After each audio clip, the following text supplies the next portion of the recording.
हो गया?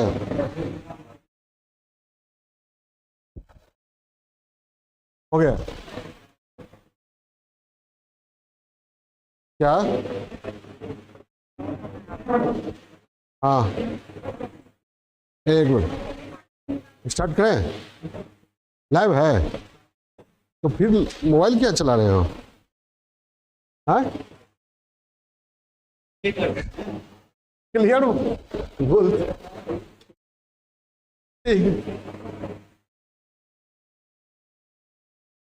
आज जाति आधारित जनगणना बहुत ही सेंसिटिव, संवेदनशील मुद्दा है, ठीक है।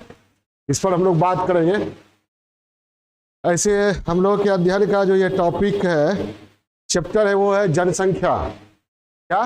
जनसंख्या। तो जनसंख्या से जुड़े हुए तमाम पहलुओं पर क्लास लेंगे ही, और स्पेशली जाति आधारित जनगणना बर्निंग इशू बना हुआ है।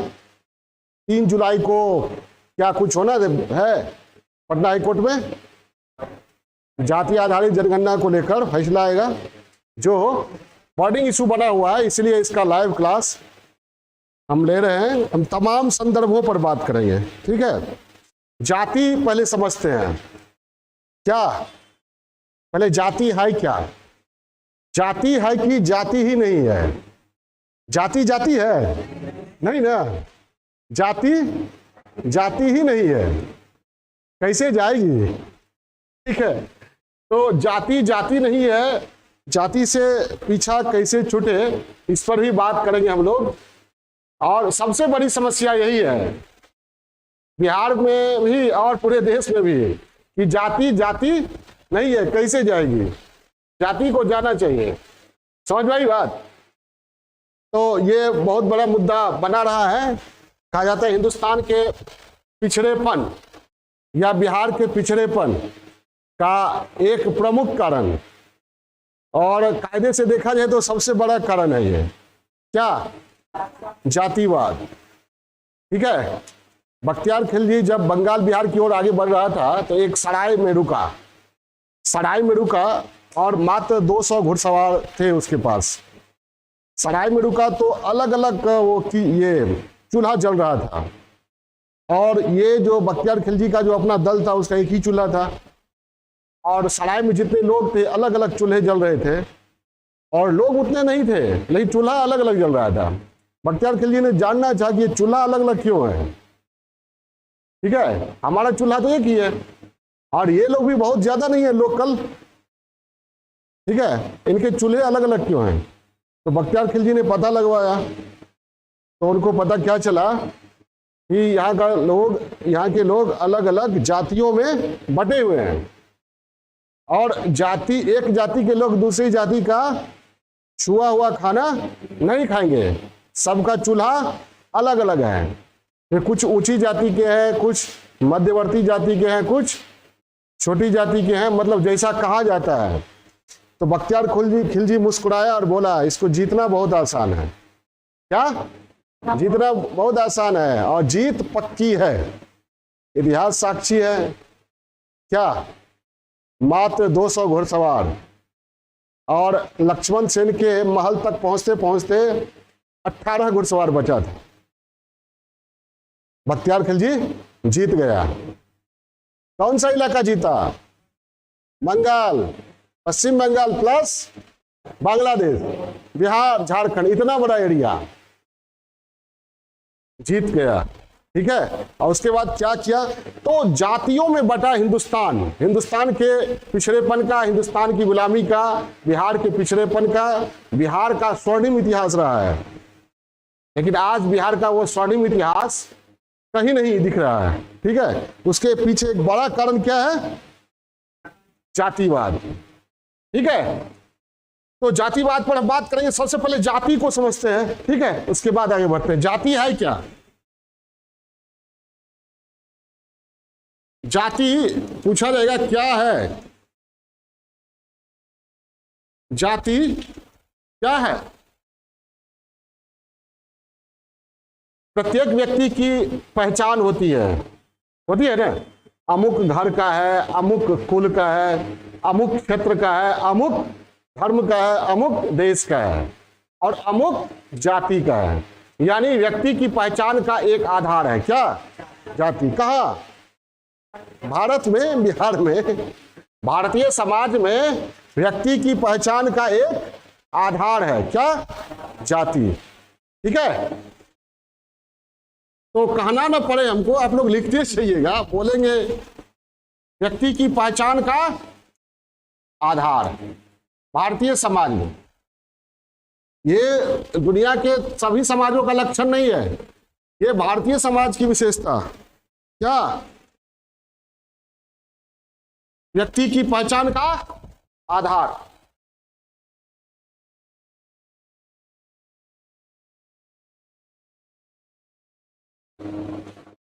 व्यक्ति की पहचान का आधार है भारतीय समाज में जाति, और ये ऐसा पहचान है जिससे उम्र भर छुटकारा पाना मुश्किल है। आप नहीं चाहकर भी जाति बोलना पड़ेगा, सरकार पूछेगी ना जनगणना में किस जाति के हैं, बोलना पड़ेगा ना। ठीक है, इसलिए किसी कवि ने कहा जाति है कि जाति ही नहीं। ठीक है, पूछते लोगों को शर्म आती नहीं है, जाति है कि। दो अजनबियों के बीच हमारे यहाँ परिचय की शुरुआत होती है किससे? लोग क्या जानना चाहते हैं? आपके नाम में उतना इंटरेस्ट नहीं है, नाम के साथ टाइटल क्या है, और नाम अगर ऐसा है कि टाइटल पता नहीं चल रहा है तो पिताजी का नाम, संयोग से पिताजी के नाम में भी पता नहीं चले तब पूछ ही डालेगा किस वर्ण से हैं। ठीक है, या पूछने का तरीका अलग अलग है। जनेऊ पहनते हैं, द्विज है, उपनयन होता है कि मुंडन होता है, समझ में आ रही बात? तो जनेऊ को आधार माना गया, उच्च जाति और निम्न जाति। ठीक है, हिंदुस्तान के इतिहास में ये एक बहुत ही महत्वपूर्ण दिन है, 6 नवंबर 1974, संभवतः 6 नवंबर, जिस दिन जयप्रकाश नारायण ने जनेऊ तोड़ो आंदोलन की शुरुआत किया था। उन्होंने कहा कि ये जनेऊ नहीं है, ये बंधन है मानसिक गुलामी का। क्या? मानसिक गुलामी का। कहा जाता है आजादी जो है, स्वतंत्रता, फ्रीडम, उसका 3 आयाम होता है। एक फिजिकल, एक फिजिकल मतलब आपके शरीर पर आपका अधिकार हो, जैसा मूवमेंट चाहे हो। ठीक है, ये क्या हो गया? फिजिकल। एक साइकोलॉजिकल, मेंटल। तो साइकोलॉजिकल फ्रीडम अभी तक हिंदुस्तान में लोगों को मिला नहीं है, वो जातिवाद से बंधा हुआ हजारों साल से। जेपी ने कहा इसको तोड़ना पड़ेगा, अंग्रेज चले भी जाएंगे तो कोई विशेष कुछ होने वाला नहीं है भारतीय समाज में। भारतीय समाज जो बटा हुआ है और बांटने का ये आधार है क्या, इसको तोड़ना पड़ेगा। ठीक है, इसलिए जेपी क्रांतिकारी थे। आज किसी में हिम्मत है जनेऊ तोड़ो आंदोलन चलाए? तथा कथित हिंदू पॉलिटिक्स, हिंदुइज्म की पॉलिटिक्स करने वालों में भी हिम्मत है? वो क्रांतिकारी था। और जेपी ने जिस सभा का आयोजन किया था जनेऊ तोड़ो आंदोलन की शुरुआत के लिए, उस सभा की अध्यक्षता, संचालन कौन कर रहे थे? प्रधानमंत्री, पूर्व प्रधानमंत्री चंद्रशेखर, तो युवा तुर्क कहा जाता था। ठीक है, तो चंद्रशेखर भी बड़े ही क्रांतिकारी विचारधारा के थे, और जयप्रकाश नारायण भी। शायद हिंदुस्तान में फिर वैसा नेता हो, या हम में आप में से कोई हो। ठीक है, तो व्यक्ति की पहचान का आधार हमारे समाज में क्या है? जाति है। और जाति का लक्षण क्या है? कि जन्म से ही व्यवसाय बंधा हुआ है। क्या है? जन्म से ही कर्म और व्यवसाय का निर्धारण हो गया। जन्म से ही कुल, कर्म, व्यवसाय, जन्म से ही स्टेटस आपका क्या होगा, ऊंचा है या नीचा है, वो रहेगा। जाति व्यवस्था कैसे काम करती है? इससे वर्ण व्यवस्था जो हमारे यहां था ऋग्वेद में, वो ऐसे था, ब्राह्मण, क्षत्रिय, वैश्य, शूद्र समान। जाति व्यवस्था कैसे हो गया? वर्टिकल हो गया। ठीक है, तो क्या करना चाहिए? उलट दे, वो भी ठीक नहीं है। क्या करना है? हॉरिजॉन्टल ले आना है, ये हमारा लक्ष्य होना चाहिए। ठीक है, या हो सके तो जाति मुक्त भारत। क्या? जाति मुक्त भारत। आज तमाम पहलुओं पर बात करेंगे हम जाति से जुड़ा हुआ। ठीक है, व्यक्ति की पहचान का आधार है और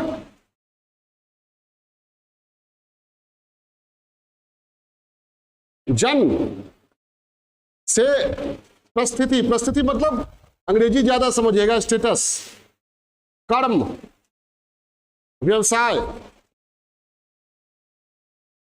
का निर्धारण।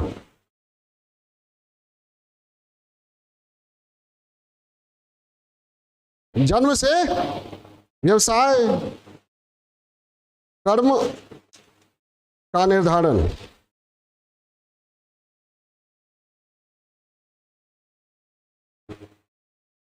ठीक है, और जाति परिवर्तन नहीं, जाति परिवर्तन नहीं, यानी इसमें गतिशीलता नहीं है। जिस जाति में है उसी में रहना है।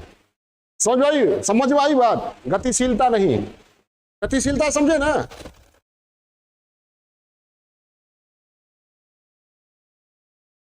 अस्थिर है, जड़ है, जाति का परिवर्तन नहीं होगा।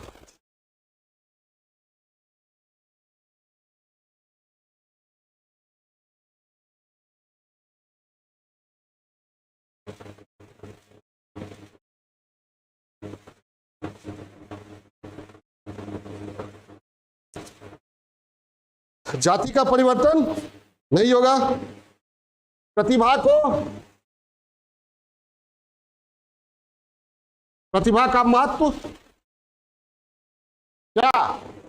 नहीं, प्रतिभा के आधार पर उच्चता और नीचता का नहीं, कर्म के आधार पर नहीं।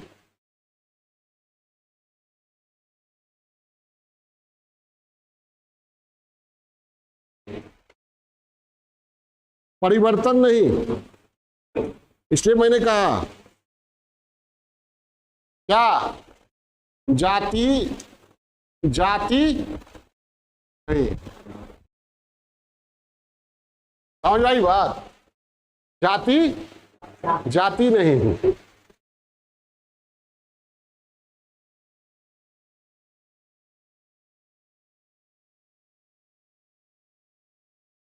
ठीक है, तो ये है परिवर्तन नहीं, अस्थिरता है, गतिशीलता नहीं, और समाज के विभाजन को, सामाजिक विभाजन को बढ़ावा देता है। भेदभाव और शोषण को बढ़ावा देता है। अब आप लोग को बताएंगे ये जाति हमारे समाज पे कैसे है।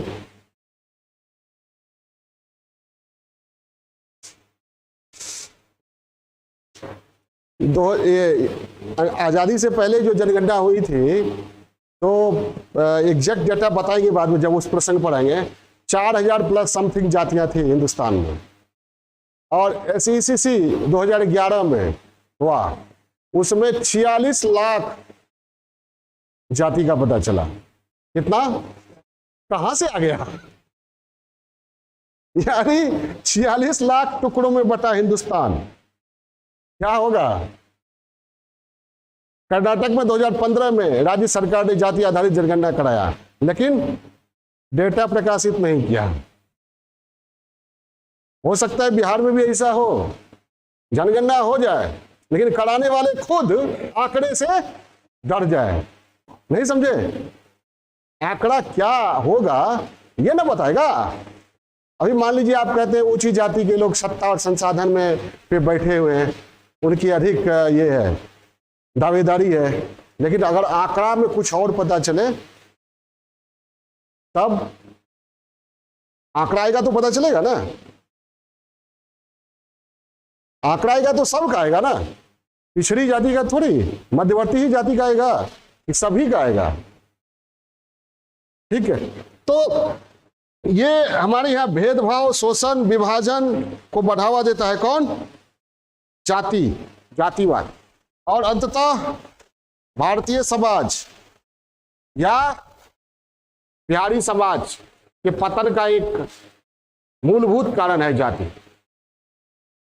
बहुत सारे लोग इसका पॉजिटिव गिना देंगे आपको तथा तर्क पर, इस तर्क का कोई आधार नहीं है। ठीक है, हजारों साल से भारत गुलाम, शक, हुन, कुषाण, यवन, तुर्क, पठान, मुगल, कौन कौन नहीं आए? अंग्रेज आए और जीतते चले गए। इतना बड़ा हिंदुस्तान, प्राकृतिक संसाधन से हर तरह से समृद्ध, हजारों साल से गुलाम है। इसका एक मूलभूत कारण टुकड़ों में बटा हिंदुस्तानी समाज। फिर भी आदत अभी तक सुधरी नहीं है। जितने लोग पढ़े लिखे हैं और जितना ज्यादा पढ़ा लिखा उतना ज्यादा इस सिस्टम के बारे में अलग अलग तर्क देगा, अलग अलग, मतलब बनाए रखना है, बनाए रखना है, इस पक्ष में तर्क देगा। ठीक है, तो जेपी जैसे, चंद्रशेखर जैसे लोग बहुत ही कम है। ठीक है, जो जनेऊ तोड़ सकते हैं, जाति तोड़ सकते हैं। तो ये पतन का एक मूलभूत कारण है क्या? जातिवाद। जातिवाद समझ गए? जाति क्या है? व्यक्ति की पहचान का आधार।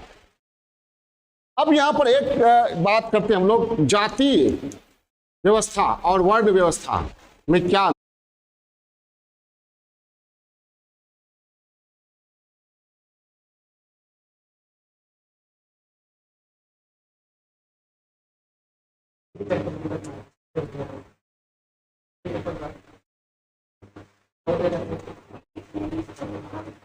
चलिए, तो चलिए, जाति समझ गए। जाति क्या है? व्यक्ति की पहचान का आधार है। जाति का लक्षण क्या है? जन्म से कर्म, व्यवसाय, परिस्थिति, स्टेटस का निर्धारण, परिवर्तन नहीं, गतिशीलता नहीं, जड़ है, अस्थिरता नहीं, जाति में परिवर्तन नहीं होता, सामाजिक विभाजन का, भेदभाव, शोषण, पतन का एक बड़ा कारण, बढ़ावा देता है। ठीक है, थोड़ा सा ब्रीफ में हम लोग जानेंगे जाति और जाति व्यवस्था और वर्ण व्यवस्था में क्या अंतर था। समानता तो दोनों में थी, इसमें भी विभाजन और इसमें भी विभाजन। इसमें 4 वर्णों में विभाजन है, कर्म के आधार पर, और इसमें जन्म के आधार पर।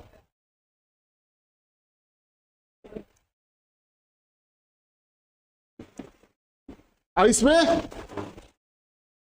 कर्म के आधार पर। इसमें क्या है? परिवर्तन होता है, इसमें हो सकता है परिवर्तनशील। तभी तो चंद्रगुप्त, जिसे शूद्र माना जाता, उसे ब्राह्मण चाणक्य ने क्या किया? सत्यत्व प्रदान करते हुए सम्राट घोषित किया। परिवर्तनशील, ये अस्थिर है, मोबिलिटी इसमें नहीं है। ये क्या है? गतिशील।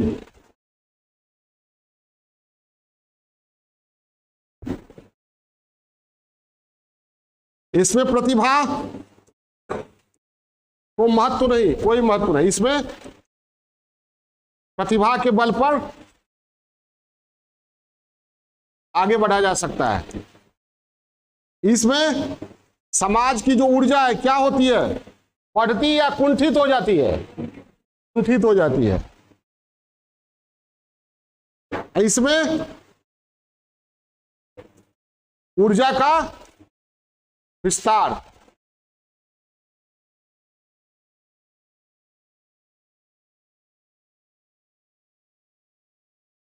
तो कहा जाता है हमारे समाज में प्राचीन काल में ऋग्वेद के समय वैदिक काल पूर्व वैदिक काल में वर्ण व्यवस्था थी। क्या थी? वर्ण व्यवस्था। जब वह जन्म पे आधारित हो गई तो क्या हो गया? जाति व्यवस्था। वर्ण व्यवस्था तब्दील हो गई किसमें? जाति। वर्ण व्यवस्था किसमें तब्दील हो गई? कैसे? अब हो गया जन्म, जन्म से ही निर्धारण हो गया। ठीक है। अब वर्ग व्यवस्था या वर्ग और जाति व्यवस्था, क्लास सिस्टम और कास्ट सिस्टम में क्या अंतर है? वर्ग में क्या? वर्ग कैसे बनेगा? प्रतिभा, व्यवसाय और कर्म के आधार पर। इसमें जन्म के आधार पर। वर्ग परिवर्तनशील होगा, गतिशील होगा ना। हाय, आप डॉक्टर हैं तो डॉक्टर में रहिएगा, और इंजीनियरिंग कर लिए तो इंजीनियर क्लास में इंजीनियर लोगों का जो क्लास होगा उसमें भी शामिल हो सकते हैं। पॉलिटिक्स में उतर गए तो राजनीतिज्ञों के वर्ग में आ जाएंगे, जो काम करेंगे उस क्लास में आ जाएंगे। लेकिन कास्ट में बदलाव,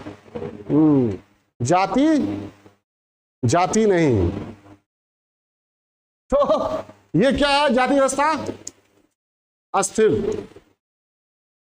इसमें परिवर्तन संभव है। स्टेटस, कर्म, इसमें अपरिवर्तनशील। इसमें किसको? प्रतिभा, इसमें ऊर्जा बढ़ेगी, इसमें ऊर्जा कुंठित, समाज की ऊर्जा।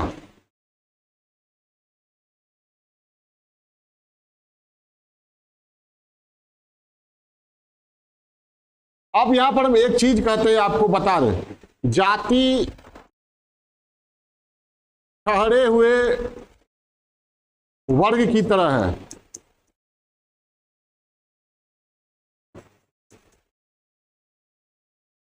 वर्ग गतिशील जाति की तरह है। इसको समझे कि नहीं? हाँ, ठहरे हुए वर्ग की तरह है। मतलब क्या हुआ? क्लास सिस्टम अगर ठहर जाए, मतलब कर्म की जगह किस पर आ जाए? जन्म की जगह, तो वह क्या हो गया? जाति। और जाति, अगर जाति व्यवस्था गतिशील हो जाए यानी परिवर्तनशील हो जाए, अब जो व्यवसाय करेंगे वो जाति आपकी हो जाएगी। नहीं समझे? तो वो क्या हो गया? वर्ग गतिशील जाति की तरह। नहीं समझ में आई बात? जाति अगर गतिशील हो गया तो वर्ग हो गया, वर्ग अगर ठहर गया तो जाति। क्लियर है? लेकिन हमारे यहाँ जाति बदलती ही नहीं है। अब थोड़ा सा ब्रीफ में बताना जरूरी है, क्योंकि जातिगत जनगणना पर बातें करेंगे तो विजन पहले से क्लियर रहेगा। बहुत कुछ तो आप लोग समझते जानते भी होंगे। ठीक है, बड़ी बड़ी बातें लोग करते हैं, लेकिन बहुत सारे हमारे यहाँ महापुरुष हैं, वर्तमान में नेतागण हैं, जो जाति विरोधी बातें तो करेंगे लेकिन व्यक्तिगत जीवन में उस पर अमल नहीं करेंगे। ठीक है, भगत सिंह पैदा हो लेकिन हमारे घर में नहीं, कहीं और। ठीक है, तो ये है। अब एक जाति व्यवस्था में परिवर्तन के लिए प्रयास हुए हैं कि नहीं? प्रयास हुआ।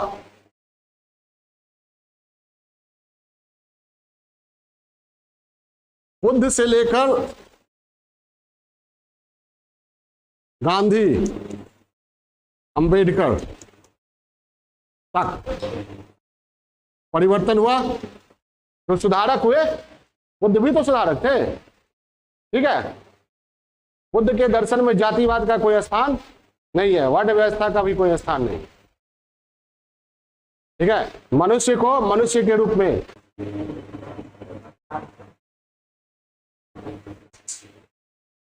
हो गया।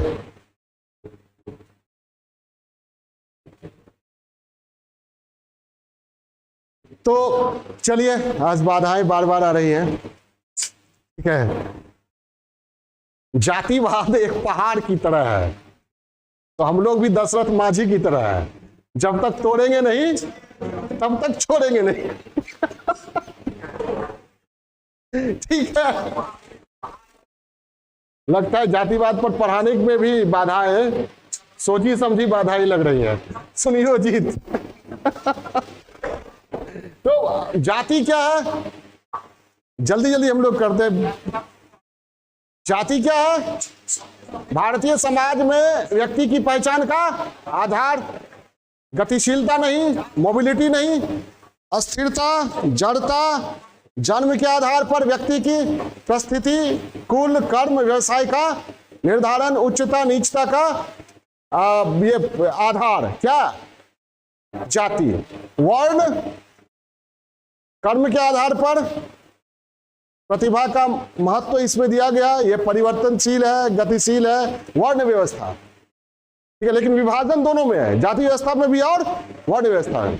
वर्ग व्यवस्था में बता दिया, जाति व्यवस्था क्या है? क्लोज्ड, वर्ग व्यवस्था ओपन, खुला हुआ।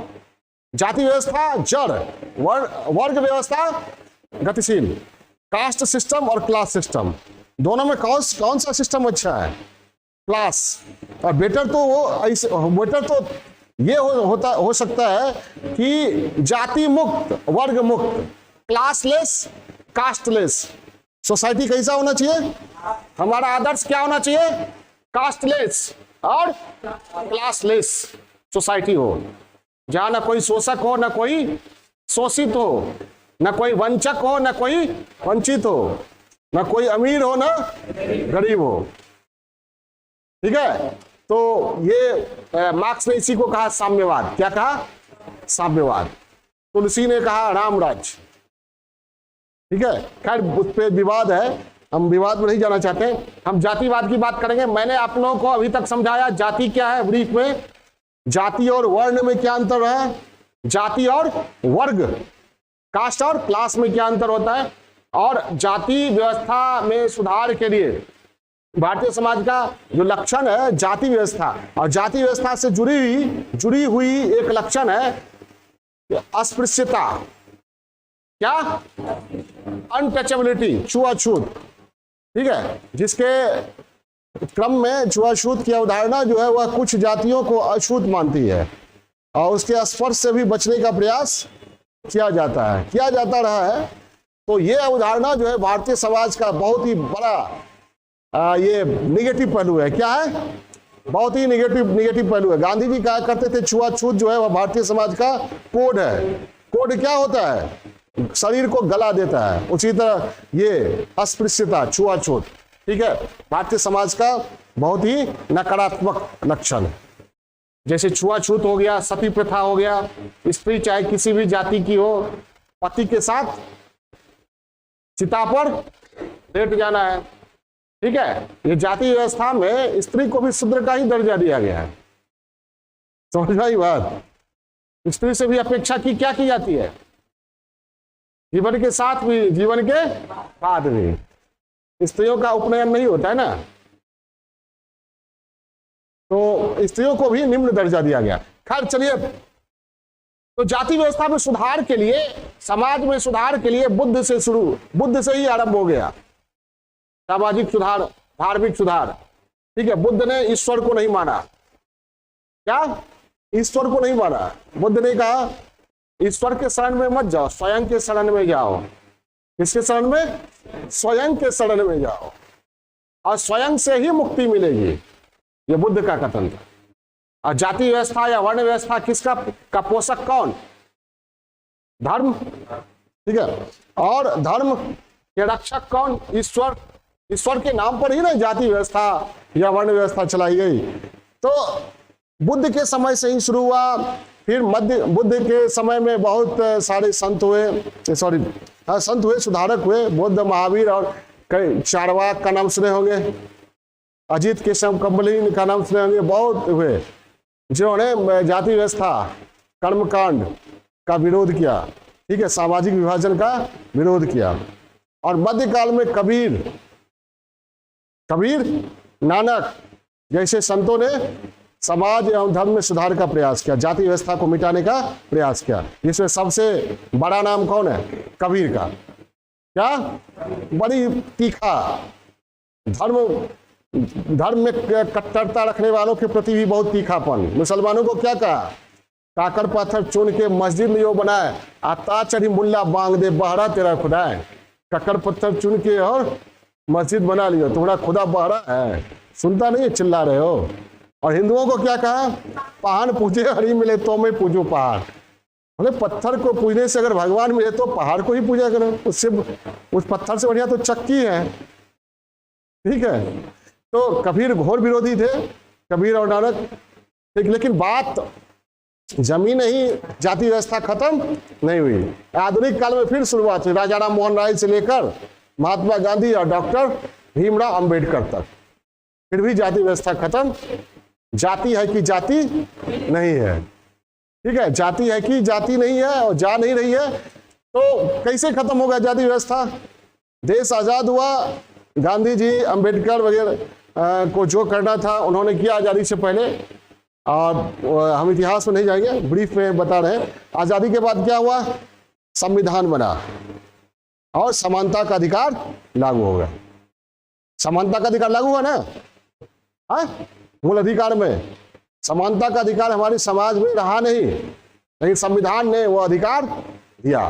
और संविधान जो है सामाजिक धार्मिक सुधार का, खासकर सामाजिक सुधार का बहुत बड़ा फैक्टर बना। कौन? संविधान, ठीक है। और कहा जाता है जैसे जैसे नगरीकरण बढ़ेगा, औद्योगिकरण बढ़ेगा, information technology 4G, 5G, 6G, 7G, 8G, वैसे वैसे जाति व्यवस्था टूटती चली जाएगी, जाति व्यवस्था टूटती चली जाएगी, ठीक है। तो हम आशा करें कि जाति मुक्त भारत हो और वर्ग मुक्त भी हो। लेकिन जाति व्यवस्था जा तो रही है, जाति व्यवस्था ऐसा नहीं कि टूट नहीं रहा है, जाति व्यवस्था टूट रही है, दम तोड़ रही है, लेकिन इसको ऑक्सीजन देने वाले लोग हैं जो चाहते नहीं कि जाति खत्म हो, जाति जिंदा रहे। क्या? जाति जिंदा रहे। देखिए एक कवि है जिन्होंने कहा, जाति है कि जाति नहीं, शर्म है कि आती नहीं, है दिए में तेल भी पर एक भी बाती नहीं, जाति है कि जाति नहीं। और बहुत सारे लोग कहते हैं कि मेरे मन में जातिवाद नहीं है, लेकिन पढ़े लिखे लोग जो कहते हैं और बड़ी बड़ी दलीलें देते हैं, लेकिन व्यक्तिगत जीवन में जातिवाद से ऊपर नहीं उठ पाते हैं। और विवाह भी करेंगे तो कोशिश करेंगे कि पत्नी अगर दूसरी जाति का है तो उसको अपनी जाति में परिवर्तित करके उसका नाम परिवर्तन कर दिया जाए। नहीं समझे? तो एक कवि जिनका मैंने कहा, वो आगे कहते हैं, मत कहो कि मन साफ है, समय के पास माप है, धर्म जाति की यह अफीम किसने यहाँ चाटी नहीं। जाति है कि जाति नहीं, मतलब इससे ऊपर कोई अभी तक उठा नहीं है। उठने की बात तो करते हैं लोग, लेकिन उठते नहीं है। तो पॉलिटिकल सिनेरियो जो है वो जाति को जिंदा रखे हुए है, ठीक है। जाति को ये लोग जाने नहीं देंगे, लेकिन जो परिस्थितियां होती है ना, उसको कोई रोक नहीं पाता है, ठीक है। भारत में धीरे धीरे क्रांति हो रही है, बहुत ही धीरे धीरे क्रांति हो रही है, लेकिन हो रही है। अंतरजातीय विवाह को लोग स्वीकार करने लगे हैं, ठीक है। अंतर धार्मिक को अभी स्वीकार नहीं कर पा रहे हैं, लेकिन अंतरजातीय को स्वीकार करने लगे हैं। एक समय आएगा जब अंतरजातीय भी स्वीकार्य होगा और अंतर धार्मिक भी स्वीकार्य होगा। एक ही जाति होगी भारतीयता की। क्या? भारतीयता की जाति होगी, ठीक है। तो ये रहा आजादी के बाद ये जाति को महत्व नहीं देते हुए संविधान का हमारे यहाँ निर्माण किया गया, ठीक है। लेकिन समाज में जाति को तो महत्व दिया गया था, समाज में जाति को महत्व दिया गया था, अभी भी दिया गया है। तो यहां पर देखा गया कि पिछड़ेपन का आधार एक जाति भी है, ठीक है। सत्ता और संसाधन में जो भागीदारी है उसमें जो अग्रणी जाति के लोग हैं उनकी भागीदारी, उनकी दावेदारी अधिक है, ये देखा गया। पिछड़ी जाति के लोग हैं उनकी दावेदारी, भागीदारी कम है। तो समाज में समानता लाने के लिए समता का अधिकार तो दिया ही गया, साथ ही जनगणना, जाति के आधार पर जनगणना का भी प्रयास किया गया, ठीक है। और अलग अलग जातियों की सामाजिक आर्थिक स्थिति का पता लगाने का भी प्रयास किया गया। तो 1931 में आजादी से पहले 1931 में जनगणना जाति के आधार पर पहली बार की गई थी। पहली बार नहीं, 1881 से 1931 तक जाति का उल्लेख होता रहा। कब से कब तक? से 1931 तक। उसके बाद 1941 की जनगणना में भी जाति के आधार पर आंकड़ा जुटाया गया, लेकिन प्रकाशित नहीं किया गया। 1951 से 2011 तक, देश आजाद हो गया, 51 से 11 तक SC ST की गणना होती रही, लेकिन अन्य जातियों की नहीं हुई। फिर 2011 में फिर जनगणना हुई, SECC सामाजिक आर्थिक जाति आधारित जनगणना हुई, जिसमें जातीय के आधार पर जनगणना किया गया, लेकिन उसके आंकड़े प्रकाशित नहीं किए गए। सरकार ने बताया कि इन आंकड़ों में बहुत त्रुटियां हैं, सामाजिक विभाजन को बढ़ावा दे सकता है, इसलिए वो आंकड़े प्रकाशित नहीं किए गए। 2015 में कर्नाटक ने अपने स्तर से, राज्य ने करवाया जनगणना जाति आधारित, लेकिन प्रकाशित नहीं हुआ। 2011 वाला भी प्रकाशित नहीं हुआ, ठीक है। फिर से एक मांग उठी है कि जाति आधारित जनगणना हो। बिहार में जाति आधारित जनगणना की पहल की गई। पहला चरण 2023 में 7 जनवरी से आरंभ हुआ, दूसरा चरण अप्रैल में आरंभ हुआ। फिर मामला चला गया कोर्ट में, सुप्रीम कोर्ट में। सुप्रीम कोर्ट ने कहा हम इस पे कुछ नहीं कहेंगे, बट जो कहेगा पटना हाई कोर्ट ने सुना 2-3 मई को, और फैसला सुरक्षित रख लिया। फिर फैसला होना है कब? 3 जुलाई को। ये ब्रीफ हिस्ट्री है। सबसे पहले इस ब्रीफ हिस्ट्री को हम लोग लिख लेते हैं। हेडिंग बनाइए जाति आधारित जनगणना, लिखते हुए चलते हैं, एनालिसिस साथ साथ करते हुए चलेंगे। बीच बीच में जो बाधाएं आई वो रिदम ही तोड़ दिया, लय तोड़ दिया लेक्चर का। जाति आधारित जनगणना हेडिंग की बनाई, लिखिए। एक देखिए जनगणना का तात्पर्य क्या है। जन जोड़ गणना यानी लोगों की गिनती, और जाति आधारित जनगणना मतलब जब लोगों को गिनने के क्रम में जाति को आधार बनाया जाए, तो ये क्या हो गया? जाति आधारित जनगणना या जातिगत जनगणना, ठीक है। देखिए जनगणना का तात्पर्य है लोगों की गिनती,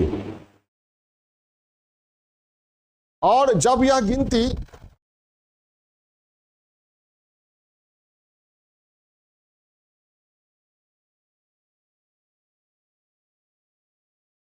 जाति के आधार पर हो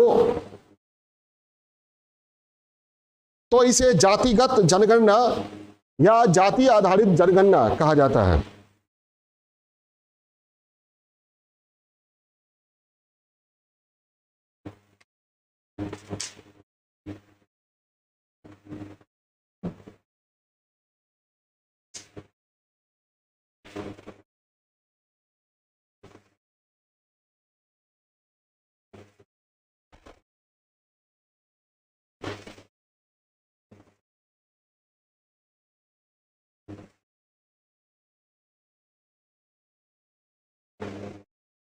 चेंज पिछले कई वर्षों से यह ज्वलंत मुद्दा बना हुआ है।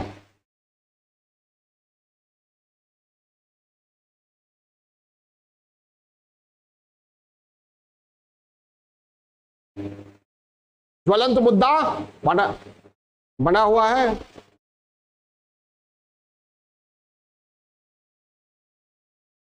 अभी हाल में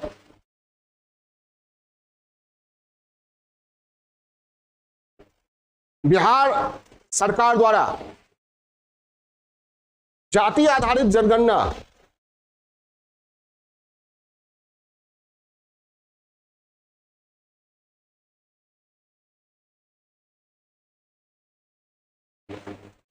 कराने का निर्णय लिया गया।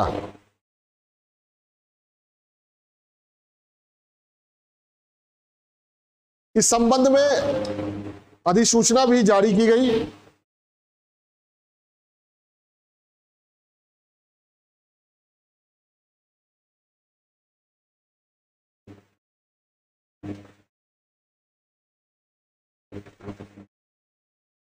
और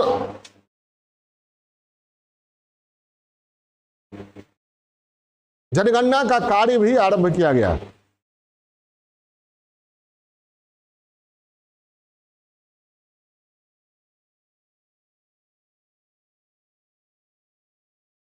लेकिन न्यायालय के हस्तक्षेप से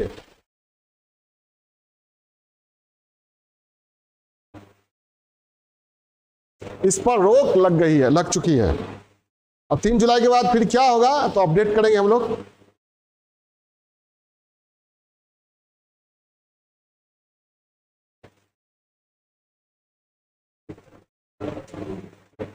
हाँ क्या? हेलो, क्या डेटा बोला है? तो सुरक्षित रखने के लिए, नष्ट नहीं करने के लिए। इस पर बाद में बात करेंगे। बिहार में क्या टाइमलाइन है वो बाद में बात करेंगे। देखिए, हम जो आप लोग को जाति आधारित जनगणना में डायमेंशन है मेरा, वो एक है कि जाति आधारित जनगणना जो पढ़ाएंगे, जाति आधारित जनगणना पृष्ठभूमि क्या रही है, ठीक है। उसके बाद पक्ष और विपक्ष में क्या इसके पक्ष में तर्क दिए जाते हैं और विपक्ष में क्या तर्क दिए जाते हैं। उसके बाद तब बिहार में आएंगे, बिहार में क्या टाइमलाइन रहा है, कब कब क्या क्या हुआ वो बताएंगे। उसके बाद बताएंगे कि बिहार में जो कोर्ट में यह मामला गया तो सरकार ने क्या तर्क दिया और इसके विरोध में जो लोग जिन लोगों ने याचिका दायर किया उनका क्या तर्क था। समझ आई बात? कोर्ट में, न्यायालय में बहस में क्या तर्क दिया गया दोनों की ओर से। किसके ओर से? जनगणना के समर्थक जो है यानी सरकार, और जनगणना के जाति आधारित जनगणना के जो विरोधी है, ठीक है, उनका क्या तर्क रहा। तो ये इस पर बात करेंगे। और अगर मान कहा जाता है कि जाति आधारित जनगणना पर रोक लग गई 3 जुलाई को, तो इसका क्या असर पड़ेगा, पॉलिटिकल सिनेरियो पर क्या असर पड़ेगा, और क्या जाति आधारित जनगणना नहीं होती है तो क्या जातिवाद खत्म हो जाएगा, और क्या जाति आधारित जनगणना होती है तो जातिवाद बढ़ेगा। सारे पहलू पर हम लोग डिस्कस करेंगे। समझ रही बात? इसलिए आराम से सुनते रहिए। जब सेशन खत्म होगा, पूरा लाइव सेशन, आपके मन में कोई भी सवाल बचेगा नहीं, ठीक है। ये बाधाएं आ रही है, बार बार बिजली जा रही है तो हम लोग रुक जा रहे हैं, तो अभी तक बहुत आगे बढ़ गए रहते। हम ब्रीफ आप लोगों को बता दें, पृष्ठभूमि थोड़ी सी बता दे रहे हैं शुरू से ही। हमारे यहाँ अंग्रेजों के समय में 1881 से 1931 तक जनगणना में जाति का उल्लेख होता रहा, ठीक है। जनगणना में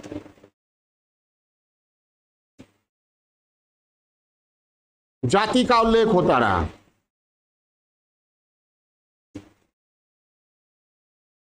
उन्नीस 1941 में भी उल्लेख हुआ, लेकिन प्रकाशित नहीं हुआ।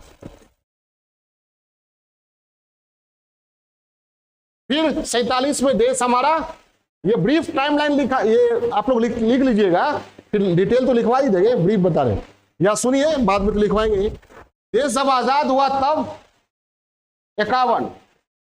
1951 देश जब हमारा आजाद हुआ तो यह सोचा गया, सरकार ने एक नीतिगत फैसला लिया कि केवल SC ST का जनगणना हम लोग कराएंगे, उनकी जनसंख्या कितनी है उनका आकलन करेंगे, अनुसूचित जाति और जनजाति के रूप में बाकी जातियों की गणना जाति आधारित नहीं करेंगे 1951 में। और 1951 से 2011 तक केवल जनगणना में किसका उल्लेख हुआ? OBC EBC का नहीं। क्लियर है? पृष्ठभूमि क्लियर है ना? अब इसी बीच में 1951 से नहीं हो रहा था तो 1970 के दशक में, 1980 में रीजनल पार्टीज बहुत सारी उभरी, क्षत्रिय दल। संपूर्ण क्रांति के बाद 1975 में संपूर्ण क्रांति हुआ ना आंदोलन JP के नेतृत्व में, उसके बाद बहुत सारे क्षेत्रीय दल उभरे। और क्षेत्रीय दल का आधार क्या था? जाति। तो उनको एक मुद्दा चाहिए था, तो उन्होंने मुद्दा उठाना आरंभ किया कि नौकरियों में और शैक्षणिक संस्थानों में सामाजिक शैक्षणिक रूप से पिछड़े वर्ग को आरक्षण दिया जाए और इसके लिए जनगणना कराई जाए। क्या कराई जाए? कब हुआ ये? 1980 के दशक में। ठीक है। और जाति आधारित मतलब आंकड़े जुटाने के लिए एक आयोग, काका कालेलकर आयोग का गठन हुआ था। उनके रिपोर्ट पर सरकार ने ध्यान नहीं दिया। फिर गठन हुआ मंडल आयोग। मंडल आयोग के रिपोर्ट को 1990 में लागू कर दिया गया और मंडल आयोग के रिपोर्ट के आधार पर 27% आरक्षण किसको? OBC को दे दिया गया। ठीक है। ये 27% OBC का आंकड़ा जो है वो 1931 की जनगणना में था। नहीं समझे? मंडल आयोग का कहना था कि अभी 52% है, समझ रही बात। लेकिन 1931 को आधार बनाकर 27% आरक्षण दिया गया। 1990 में ये उस बाद आरक्षण विरोधी आंदोलन हुआ, खूब हुआ पूरे भारत में। ठीक है। फिर सवर्ण आरक्षण की बात हुई तो सवर्ण आरक्षण भी लागू किया गया। ठीक है। आरक्षण जो है वह हमारी आरक्षण जो है वह समाज में समता लाने के लिए है, बुरा नहीं है। लेकिन आरक्षण का जो दुरुपयोग हो रहा है वह उचित नहीं है, वह समाज के लिए, राजनीति के लिए हितकर नहीं है। हाँ, नेताओं के लिए हितकर है, जाति की राजनीति करने वालों के लिए हो सकता है, लेकिन ओवरऑल समाज को या देश को जाति आधारित राजनीति या जनगणना से कोई फायदा होने वाला नहीं है। ठीक है। और ठीक है, अगर विकास होना ही है, सामाजिक आर्थिक विकास, तो इसके बहुत सारे रास्ते हैं जिसके आधार पर विकास किया जा सकता है। लेकिन लोगों को पोलराइज करने का एक आसान तरीका है क्या? जाति। कुछ नहीं कीजिए, आप केवल मुद्दा उठा दीजिए। क्या? जाति। खाली कह दीजिए आप, कोई एक नेता बयान दे दे कि अमुक ग्रंथ में ये कहा गया है, बयान दे दिया ना, हो गया। अब जितने पढ़े लिखे लोग हैं, ऊंची जाति के या निम्न जाति के या मध्यवर्ती जाति के, सब बहस करने लगे। जहां तक ट्रेन से लेकर बस से लेकर चाय के नुक्कड़ पर, यूनिवर्सिटीज में, सब जगह होने लगा। फायदा किसको हुआ? जिन्होंने वक्तव्य दिया। नहीं समझे? और सब हो गए क्या? मोहरे। राजनीति बड़ी चालाक लोगों का काम है। चालाक लोग राजनीति करते हैं और मूर्ख लोग उस पर बहस करते हैं। ये नेता लोग बोल के कोई मुद्दा दे देता है हम लोगों को और जनता बट जाती है और आपस में झगड़ा शुरू हो जाता है। परिवार, समाज, कॉलेज, हॉस्पिटल, स्कूल, ट्रेन, बस। ट्रेन में देखते हैं बैठ के बहस करते हुए। कभी कभी तो लोग उठा के फेंकने लगता है। जिस नेता ने वक्तव्य दिया वो पूरी तरह सुरक्षित है, उसको कुछ होने वाला नहीं है। वो तो मुस्कुराते रहेगा कि मैंने जो दाव खेला वो सटीक लगा। नेता लोग क्या करते हैं? केवल एक स्टेटमेंट दे दिया बस कोई, उसके बाद हो गया, कल से बहस शुरू। पेपर पर, टीवी पर, हर जगह डिबेट। ठीक है। गरीबी, बेरोजगारी, भूखमरी, कुपोषण, ये सब मुद्दा कहां चला गया? कहीं और। ठीक है, सबसे बड़ा मुद्दा यही है। तो 27% आरक्षण दे दिया गया। और कहा उसके बाद जाति आधारित जनगणना की बात उठी। आगे जाति आधारित जनगणना होनी चाहिए ताकि पता तो चले कि पिछड़ी जातियों की संख्या कितनी है। उसके बाद मांग होने लगी और किसी ने कहा 65% है, किसी ने 60%, किसी ने 80% पिछड़ी जातियों की जनसंख्या। जनगणना, बहुत सारे नेताओं को लगा कि अगर जनगणना होती है तो क्या होगा, तो हमारा जाति आधारित जो राजनीति है वह क्या होगा, मजबूत होगा। समझ आई बात। अगर मान लीजिए जिस जाति की जनसंख्या अधिक है उस जाति के नेता कहना शुरू करेंगे आरक्षण बढ़ाइए, ठीक है, डिमांड शुरू करेंगे, इस पर तो बात करेंगे ही। तो डिमांड होती रही जाति आधारित जनगणना की। केंद्र सरकार में जो भी रहा, बीजेपी रही तो बीजेपी ने विरोध किया जाति आधारित जनगणना का, और कांग्रेस रही तो कांग्रेस ने भी विरोध किया जाति आधारित जनगणना का। क्यों विरोध किया, क्या किया, वो तो बताएंगे ही हम आप लोगों को, तो अभी तक ब्रीफ बता रहे हैं। लेकिन तमाम जो डिमांड हुआ उसके दबाव में सरकार ने 2011 में क्या किया, सोशियो इकोनॉमिक कास्ट सेंसस, सामाजिक आर्थिक जाति आधारित जनगणना करवाया। इसमें आंकड़े जुटाए गए, 2016 में प्रकाशित हुआ, सारा आंकड़ा प्रकाशित हुआ, जाति आधारित आंकड़ा प्रकाशित नहीं हुआ। जाति आधारित आंकड़ा प्रकाशित नहीं हुआ। सरकार ने कहा प्रकाशित अगर करते हैं तो क्या होगा, समाज में विभाजन का खतरा बढ़ जाएगा, जो देश के हित में नहीं है। ठीक है, ये होने लगा 2016-17 की बात है। फिर 18-19 आया, बिहार में डिमांड होने लगा। ठीक है, बिहार की राजनीति में फिर जाति फोकस में आ गया और जाति आधारित राजनीति करने वाले लोगों ने जाति आधारित जनगणना की मांग की। और इन लोगों का कहना है कि हमने पहले केंद्र से मांग किया कि पूरे देश में हो, लेकिन केंद्र ने स्वीकार नहीं किया, तो हम अपने संसाधन पर जाति आधारित जनगणना अपने राज्य में करवाएंगे। यहां पर 500 करोड़ रुपए के फंड के साथ जाति आधारित जनगणना की शुरुआत हुई। चलिए लिखिए, ये ब्रीफ है, समझ गए, क्या समझे। 1881 से 31 तक क्या हुआ, जाति का उल्लेख हुआ जनगणना में। 41 में जनगणना का उल्लेख हुआ, जाति का उल्लेख हुआ, लेकिन प्रकाशित नहीं हुआ। आजादी के बाद समतावादी समाज के निर्माण के लिए और सामाजिक विभाजन को कमजोर करने के लिए जाति आधारित आंकड़ा जुटाने का प्रयास नहीं किया गया, लेकिन SC/ST के आंकड़े जुटाए जाते रहे। फिर जाति आधारित जनगणना की मांग होती रही। 2011 में केंद्र सरकार ने ये जनगणना करवाया, लेकिन प्रकाशित नहीं किया। ठीक है, यही अब बिहार 2015 में कर्नाटक ने करवाया अपने स्तर से राज्य में, लेकिन वह भी प्रकाशित नहीं किया। अब 2023 में कौन कर रहे हैं, ये बिहार में जाति आधारित जनगणना का ये ब्रीफ है। ठीक है, जो हम लिखवा भी रहे, लिखिए, क्या लिखे,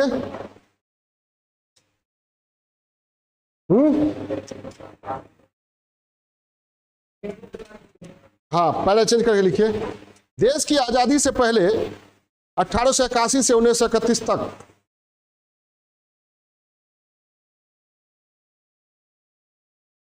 प्रत्येक जनगणना में जातियों का उल्लेख होता रहा।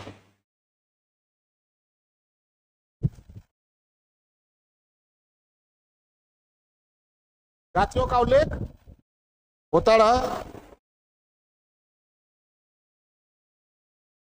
1941 की जनगणना में भी जाति आधारित आंकड़े जुटाए गए। 1941 की जनगणना में भी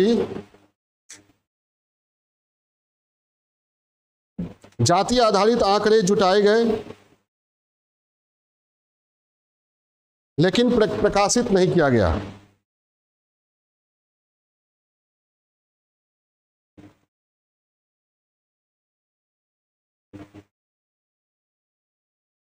ये अभी क्या पढ़ा रहे हैं हम, पृष्ठभूमि, पृष्ठभूमि पढ़ा रहे हैं, डायमेंशन समझे ना, ये बैकग्राउंड दे रहे हैं। उसके बाद आएंगे पक्ष और विपक्ष में, अब आएंगे बिहार में, बिहार की पॉलिटिक्स की बात करेंगे।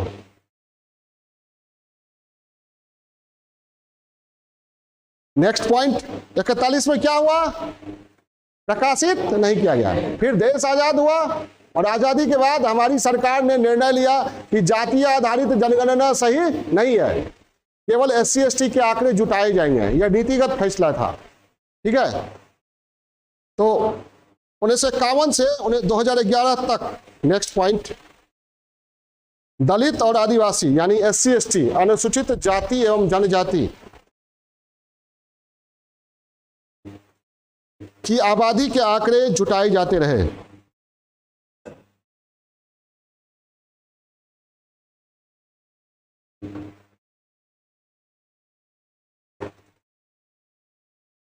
लेकिन OBC एवं अन्य जातियों के नहीं।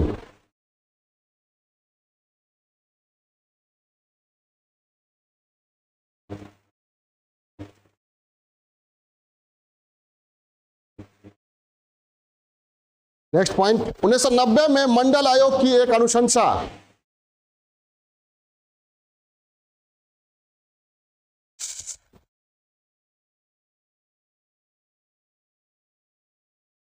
यानी सरकारी नौकरियों में OBC के लिए 27% आरक्षण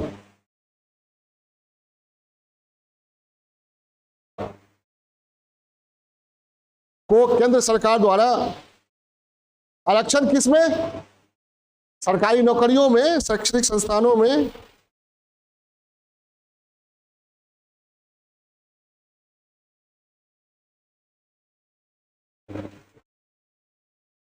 आरक्षण को केंद्र सरकार द्वारा लागू किया गया।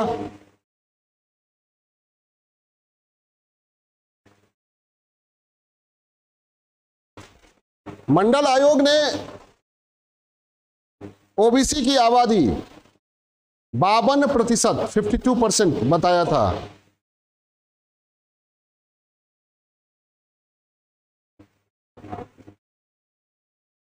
बावन प्रतिशत बताया था।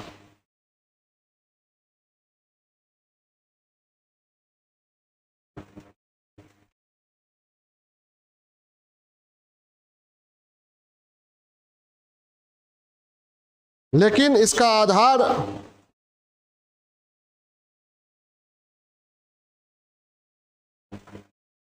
उन्नीस 1931 की जनगणना को ही बनाया गया।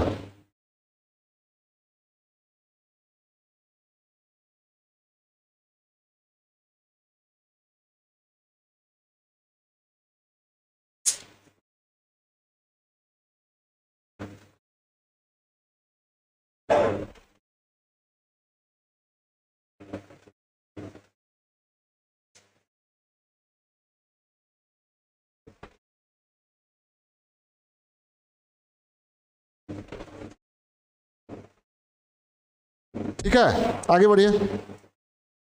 2011 में, नेक्स्ट पॉइंट, तत्कालीन केंद्र की UPA सरकार, संयुक्त प्रगतिशील गठबंधन सरकार,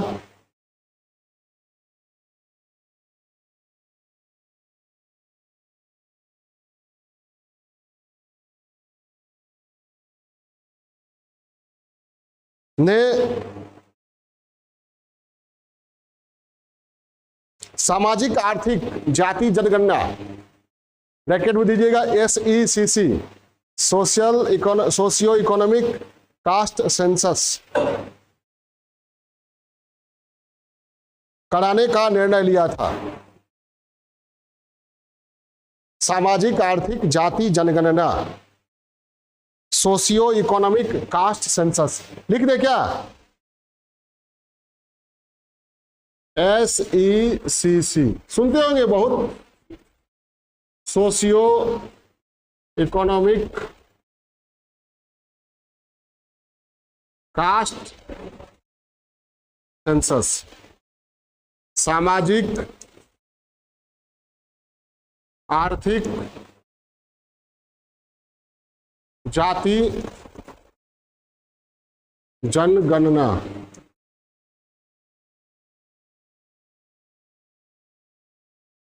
कराने का निर्णय लिया।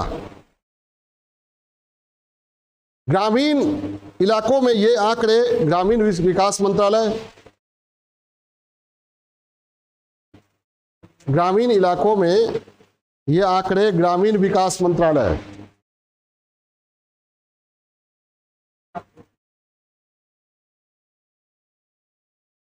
और शहरी इलाकों में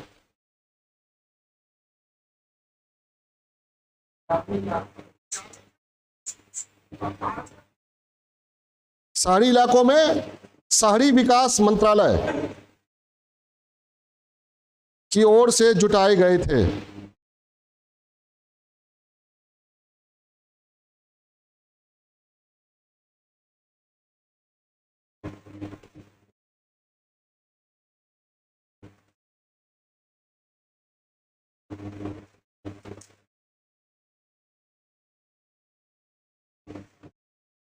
लेकिन 2016 में दोनों मंत्रालयों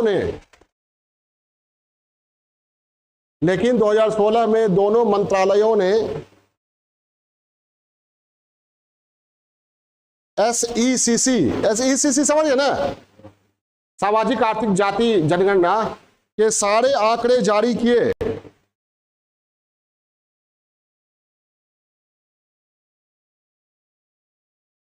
लेकिन जाति के आंकड़े छोड़ दिए गए।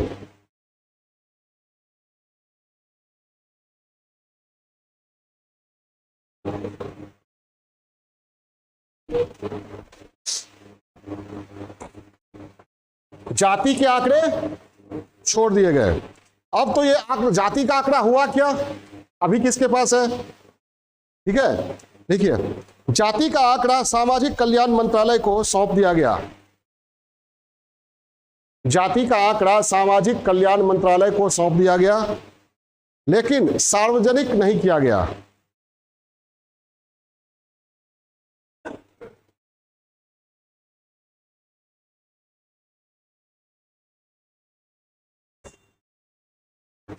सार्वजनिक नहीं किया गया।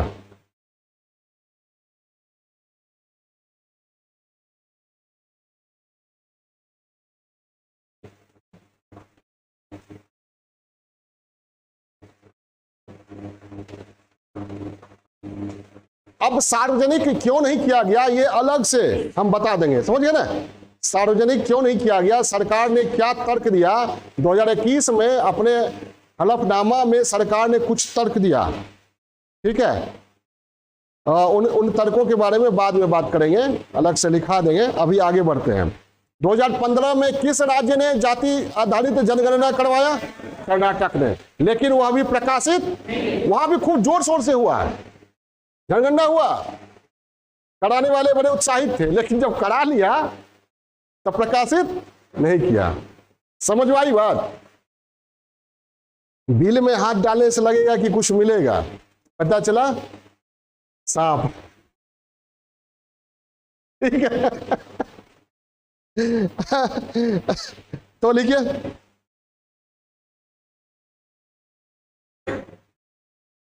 पिछले दिनों केंद्रीय गृह राज्य मंत्री कौन है? नित्यानंद राय। पिछले दिनों, पैरा चेंज करो ना, पॉइंट चेंज कर रहे हैं ना, पृष्ठभूमि बता रहे हैं, पॉइंट वाइज बता दे रहे ब्रीफ, ताकि समझ जाइए आप लोग। एक बात समझा देते हैं, सार्वजनिक नहीं किया गया, उसके पीछे सरकार ने तर्क दिया ये कि 1931 में जातियों की संख्या 4000 प्लस थी, तो 4000 से कुछ अधिक, और ये जो हम करवाए हैं अभी, उसमें 46 लाख है। कहां से आ गया? तो सरकार का कहना यह था कि अगर प्रकाशित करते हैं तो क्या होगा, कितना बड़ा उथल पुथल होगा, ठीक है, कहना मुश्किल है। तो सारे मुद्दे धरे रह जाएंगे, बस एक ही मुद्दा। और जो जाति आधारित राजनीति करने वाले छोटे छोटे नेतागण हैं, क्षेत्रीय नेता हैं, वो तो उसको पकड़ के बैठेंगे ना, वो थोड़ी सोचेंगे कि देश हित में ये नहीं है, पाकिस्तान और चीन को पीछे छोड़ना ये हमारी प्राथमिकता है, जाति और वर्ग से आगे बढ़ना ये हमारी प्राथमिकता है, ये तो नहीं समझेंगे ना। राजनीति करने वाले अपनी राजनीति करते हैं, उनका अपना स्टैंड होता है, उस स्टैंड से वो हटेंगे नहीं। तो इसीलिए वो लिखवाएंगे बाद में, ये जानना जरूरी है कि क्यों नहीं प्रकाशित किया गया। हाँ, पिछले दिनों पैरा चेंज करके केंद्रीय गृह राज्य मंत्री ने राज्यसभा में बयान दिया था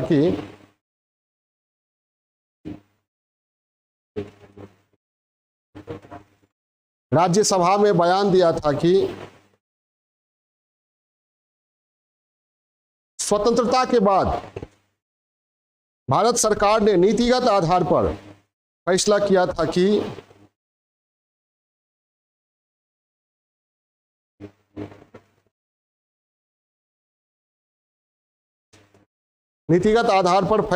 था कि अनुसूचित जाति और अनुसूचित जनजाति को छोड़कर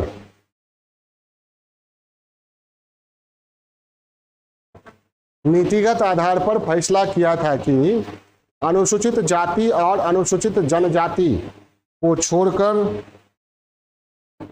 जाति के आधार पर आबादी की गिनती नहीं की जाएगी।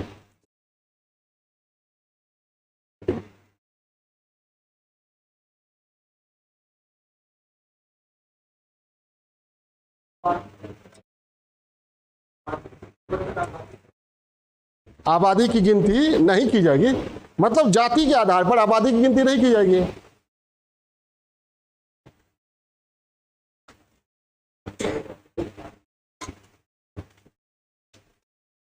ठीक है,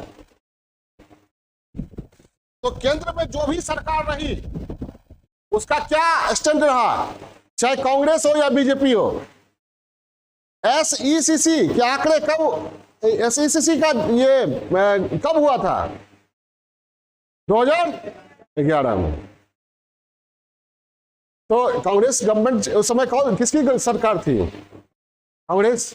अगर चाहती तो 12, 13, 14, 15, 14 तक तो था टाइम क्या प्रकाशित नहीं, उसके बाद बीजेपी आई, प्रकाशित नहीं।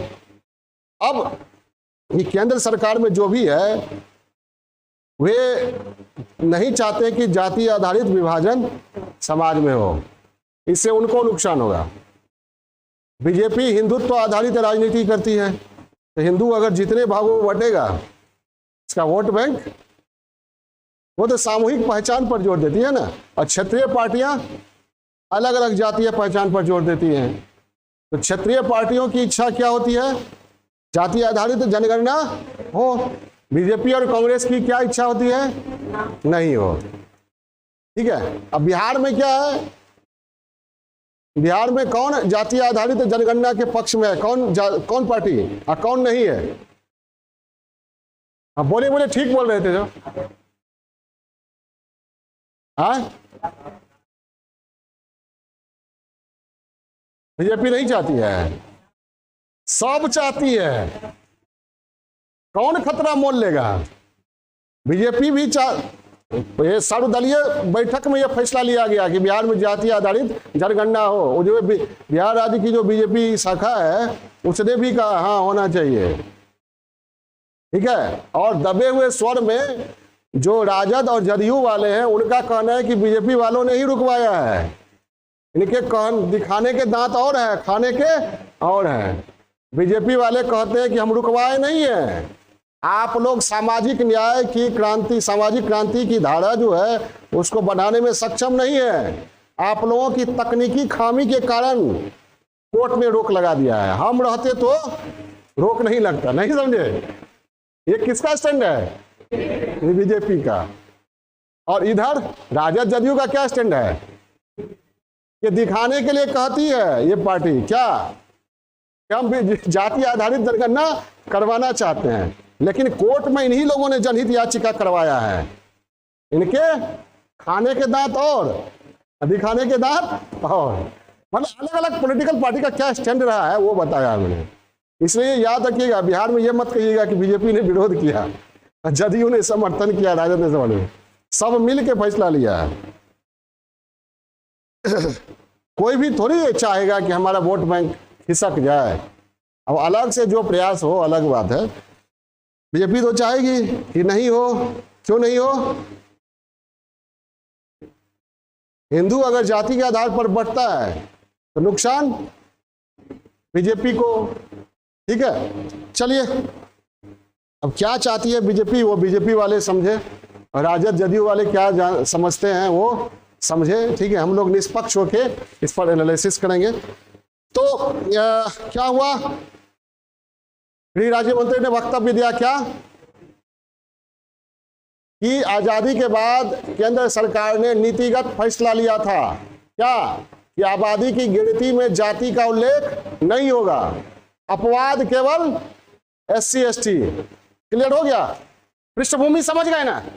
लेकिन जो जाति के आधार पर राजनीति करने वाले लोग हैं पूरे देश में, उनकी हमेशा से डिमांड रही कि जाति आधारित जनगणना होनी चाहिए। तो ऐसी राजनीति करने वालों के पास अगर कोई मुद्दा नहीं बचता है, नहीं समझे, तब एक मुद्दा तो जिंदा रहना चाहिए ना। अगर राजनीति करनी है ना तो फिर से इस मुद्दा को जिंदा कर देना है। ठीक है, खैर चलिए इसके पक्ष और विपक्ष पर बात करते हैं, तब हम बिहार की राजनीति पर आएंगे। चलिए सबसे पहले तो इसके पहले निगेटिव पर ही बात कर लेते हैं ना, तब पॉजिटिव पर बात करें, या पहले पॉजिटिव पर, पहले पॉजिटिव।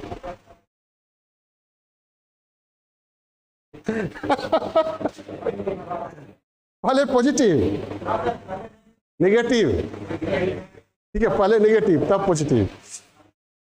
ठीक है, तो सबसे पहले तो क्या होगा, आप सीधा समझिए कि राजनीति में अगर जाति के आधार पर जनगणना हुआ, जाति संबंधी आंकड़े आए, तो जाति के आधार पर ध्रुवीकरण, पोलराइजेशन की प्रवृत्ति बढ़ेगी, जो समाज के हित में नहीं है। लिखिए पहला पॉइंट, ये विपक्ष में तर्क लिखिए।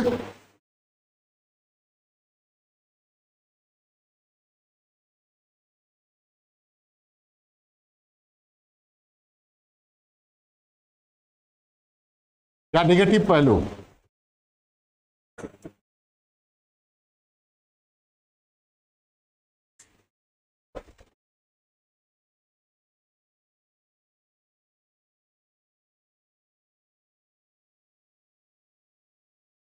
पहला क्या, जाति के आधार, राजनीति में जाति के आधार पर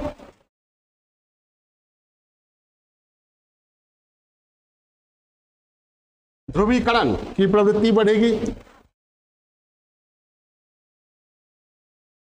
ध्रुवीकरण की प्रवृत्ति बढ़ेगी तो क्या होगा, मुद्दा क्या होना चाहिए राजनीति में, विकास का। तो विकास के मुद्दे गौण हो जाएंगे। लिखिए, वो लिख दीजिएगा, विकास के मुद्दे गौण पड़ जाएंगे।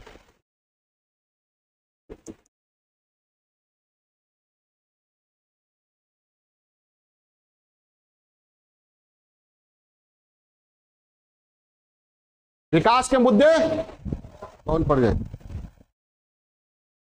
अब यहां पर हम जो निगेटिव बोलने जा रहे हैं या कहने जा रहे हैं, वो निगेटिव मेरे मन का निकला हुआ नहीं है। जो इसके विपक्ष में नेताओं के द्वारा या सामाजिक कार्यकर्ताओं के द्वारा तर्क दिए जाते हैं, उन्हीं तर्कों को हम यहां लिख रहे हैं। ठीक है, आप दिमाग में ये मत लाइएगा कि सर इसके पक्ष में है या विपक्ष में है, वो सब मत लाइएगा दिमाग में। ठीक है, तो और दूसरा तर्क यह है कि आबादी में अगर ओबीसी का अनुपात बढ़ा तो आरक्षण आंदोलन शुरू होगा और अधिक आरक्षण के लिए। ठीक है, इससे समाज का माहौल बिगड़ेगा। अगर आबादी में इनके आंकड़े या अनुपात में कमी आई, किनके, ओबीसी के, आबादी का अनुपात, आबादी में ओबीसी का कहां खोई हुई है। आबादी में ओबीसी के अनुपात में वृद्धि हुई तो आरक्षण की मांग बढ़ेगी कि आरक्षण की सीमा दायरा को बढ़ाया जाए। अगर आबादी में ओबीसी के अनुपात में कमी आई तो लोग ये कहेंगे, राजनीति करने वाले, जाति की राजनीति करने वाले, कि आबादी के आंकड़े सही नहीं है, इनके साथ छेड़छाड़ हुआ है। समझ आई बात? जैसे मान लीजिए अगर अभी जाति आधारित जनगणना हुआ है, उसमें ओबीसी के आंकड़े कम हो गए, तो नुकसान तो करवाने वाले को होगा। समझ आई बात? लेकिन मुद्दा पकड़ लेंगे कौन? बीजेपी वाले। ये लोग ठीक से जनगणना नहीं करवाए, ओबीसी का हितैषी पार्टी नहीं है, जानबूझकर आंकड़ों के साथ छेड़छाड़ हुआ है, और अब सिद्ध हो गया है कि ये ओबीसी के कितने हितैषी हैं। अब इससे बड़ा प्रमाण क्या चाहिए भाइयों? नहीं समझ आई बात? तब अगर ऐसा होता है तो जनगणना कराने वाली सरकार भी नहीं चाहेगी कि जनगणना के आंकड़े प्रकाशित हो। ठीक है, चलिए अब मान लीजिए जनगणना जब संपन्न होगा, उस समय जो भी सत्ता में होगी, जो भी पार्टी होगी, वो पार्टी अपने हित के अनुसार काम करेगी, देखेगी कि अगर हमारे हित में तो प्रकाशित कर दें, नहीं तो ठंडे बस्ते में डाल दें। देखिए आबादी में ओबीसी का अनुपात बढ़ा तो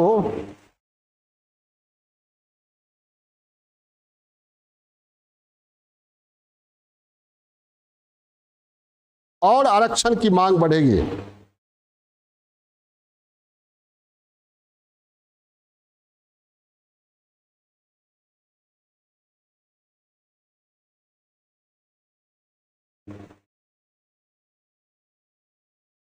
अनुपात में कमी आई तो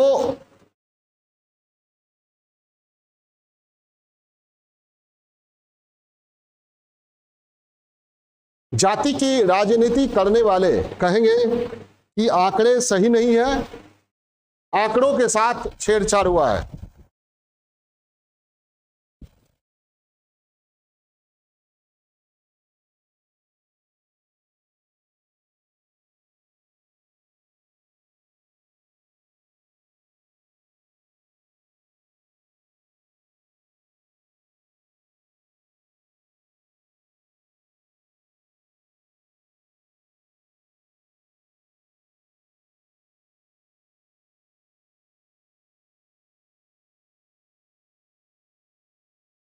हाँ, अब जिन जातियों की संख्या बढ़ेगी वो सामाजिक आर्थिक लाभ अधिक लेने का प्रयास करेंगे, वे दबाव समूह के रूप में उभरेंगे, सरकार पर दबाव बनाने का प्रयास करेंगे, आंदोलन करेंगे, रैली करेंगे, वगैरह वगैरह वगैरह। तो जिनकी जितनी संख्या भारी उनकी उतनी हिस्सेदारी, इसके आधार पर अगर डिमांड होने लगे तो छोटी जातियों का क्या होगा, जिनकी संख्या काफी कम है, उनके हित की बात कौन करेगा? समझ में आई बात? भारतीय इतिहास में या भारत की राजनीति में यह देखा गया कि पिछड़ी और दलित जाति की राजनीति करने वालों ने राजनीति तो किया, लेकिन खास जाति के लोग अगर सत्ता में आ गए तो बाकी जाति के पिछड़े और दलित जातियों के प्रति उनका व्यवहार सामंतवादी व्यवहार जैसा हो गया। नहीं समझ गए? समझे बात को? हाँ, जो भी जातियां सत्ता में आई, सत्ता में प्रभावशाली हुई, भले वो पिछड़ी जातियां हैं, लेकिन अन्य पिछड़ी जातियों के लिए वे सामंती जाति में तब्दील हो गई। समझ आई बात? नहीं समझ आई बात? हाँ नहीं, चलिए आगे बढ़ते हैं। क्या लिखा? लिखिए, जिन जातियों की संख्या अधिक होगी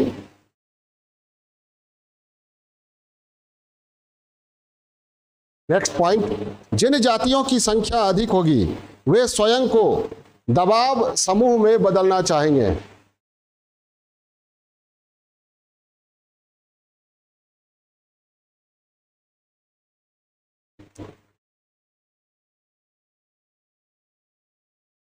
चाहेंगी अधिकाधिक सामाजिक आर्थिक लाभ,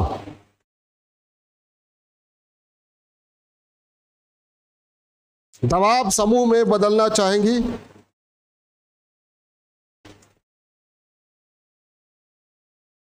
अधिकाधिक सामाजिक आर्थिक लाभ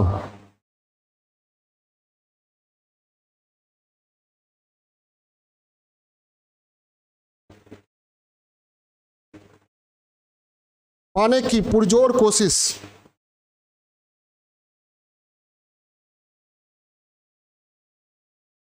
करेंगे।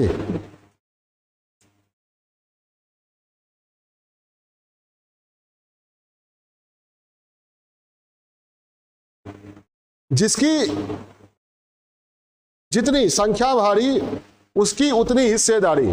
इस लाइन को इन्वर्टेड कॉमा में घेरिएगा। जिसकी जितनी संख्या भारी उसकी उतनी हिस्सेदारी।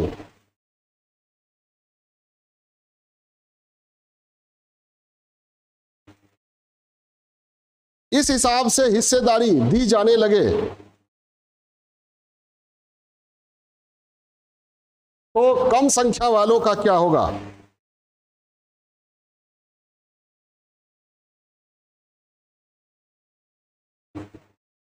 हिस्सेदारी दी जाने लगे तो कम संख्या वालों का क्या होगा? उनके बारे में कौन सोचेगा?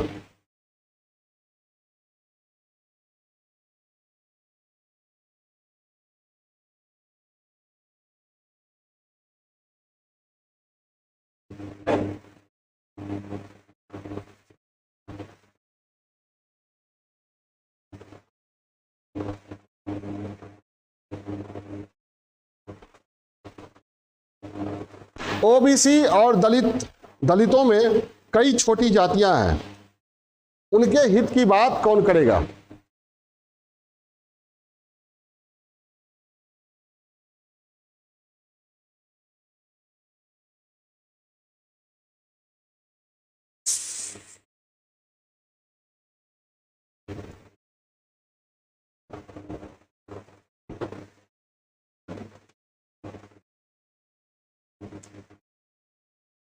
और फिर ये लोग जो छोटी छोटी संख्या में है, कम संख्या में है, ये भी कहेंगे हमको अलग से आरक्षण। तो आरक्षण में आरक्षण क्या?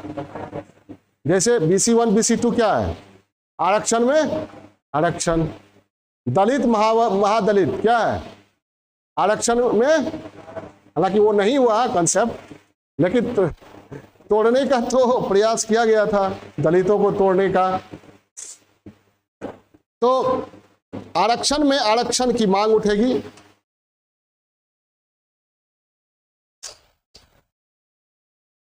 आरक्षण में आरक्षण की मांग उठेगी।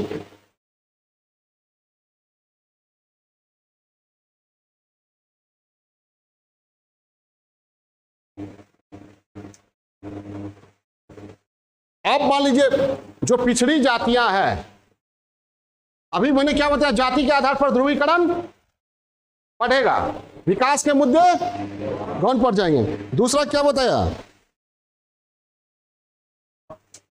ओबीसी के अनुपात में घट बढ़ हुआ, तो अगर बढ़ा तो आरक्षण की मांग, घटा तो छेड़छाड़ का आरोप। तीसरा क्या बताया? अभी जो बता रहे हैं आरक्षण में आरक्षण,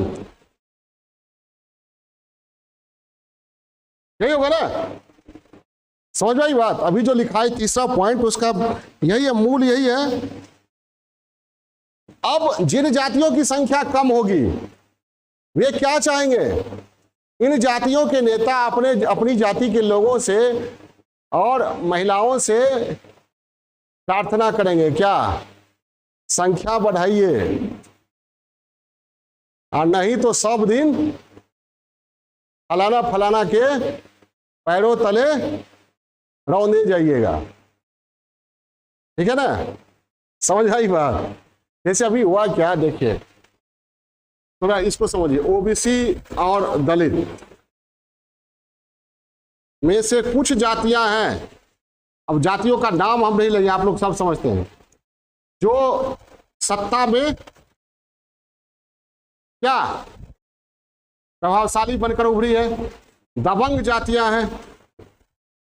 आए लेकिन ये पिछड़ी और दलित, समझ में आया? आए लेकिन पिछड़े, लेकिन इन जाति के लोगों का व्यवहार बाकी पिछड़ी दलित जातियों के प्रति कैसा हो गया? सामंतवादी। समझ में आई बात? नहीं समझे? जो व्यवहार तथाकथित सवर्ण या ऊंची जातियों का पिछड़ी दलित जातियों के साथ होता रहा, वही व्यवहार इन दबंग जातियों का पिछड़ी अन्य पिछड़ी और दलित जातियों के साथ होने लगा है। नहीं समझे?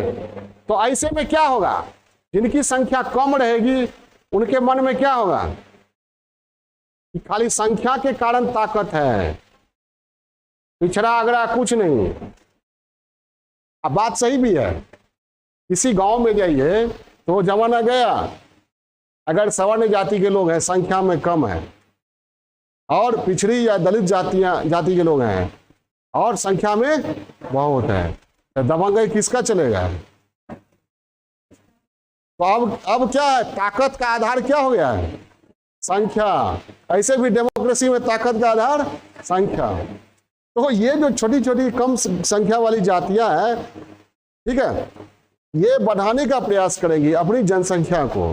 परिणामतः जनसंख्या नियंत्रण के कार्यक्रम को क्या लगेगा? प्रोत्साहन मिलेगा, तो धक्का लगेगा। नहीं समझे? है? बहुत सारे हिंदू नेता है, वो कहते हैं कि कम से कम तीन मतलब एक माता के लिए, एक पिता के लिए, एक देश के लिए कम से कम तीन बच्चे होने चाहिए, नहीं तो हमारी संख्या कम हो जाएगी। ठीक है। जो मुस्लिम नेता है उनका कहना है अरे बच्चे तो अल्लाह की देन है। ठीक है, तुम इतना उत्साहित क्यों हो गए? बच्चे ऊपर वाले की देन है, और बच्चों को रोकना धरती पर आने से ऊपर वाले की अवहेलना होगी। समझ आई बात? एक तो ऊपर वाले की अवहेलना होगी, खुदा के शान में गुस्ताखी होगी, और दूसरी बात संख्या भी हमारी कम होगी। आज हमारी दुर्गति इसलिए है क्योंकि संख्या में हम कम है। ठीक है, पढ़ाइए, फिर 20 साल 25 साल के बाद हिंदुस्तान हमारा होगा। क्या होगा? भाषण सुनिएगा, ऐसे ही भाषण होता है। ठीक है, हिंदू नेता भी और मुस्लिम नेता भी, और ये दोनों हिंदुओं और मुसलमानों में इस तरह भय पैदा करेंगे कि लगेगा कि मुसलमान हिंदू को मिटा देगा और हिंदू मुसलमान को मिटा देगा। अब दोनों कहता है एक दूसरे को मिटा देगा, दोनों को लगता है, दोनों ये भय पैदा करता है, तो बचेगा कहां से हिंदुस्तान? जबकि कोई किसी को मिटा, वो जमाना चला गया, वो जमाना खत्म हो गया, कोई किसी को मिटा नहीं सकता है। समझ में आई बात? तो अभी क्या बता रहे थे? जनसंख्या नियंत्रण का जो कार्यक्रम है वो क्या होगा? कमजोर पड़ जाएगा। लिखिए, जिन जातियों की संख्या कम होगी उनमें स्वयं को दबाव समूह में बदलने हेतु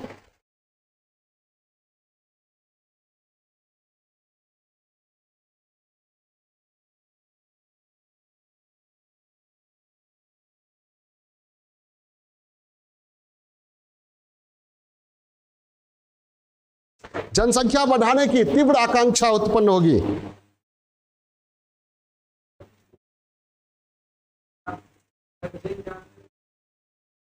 उनमें स्वयं को दबाव समूह, सरकार पर दबाव कैसे बनता है?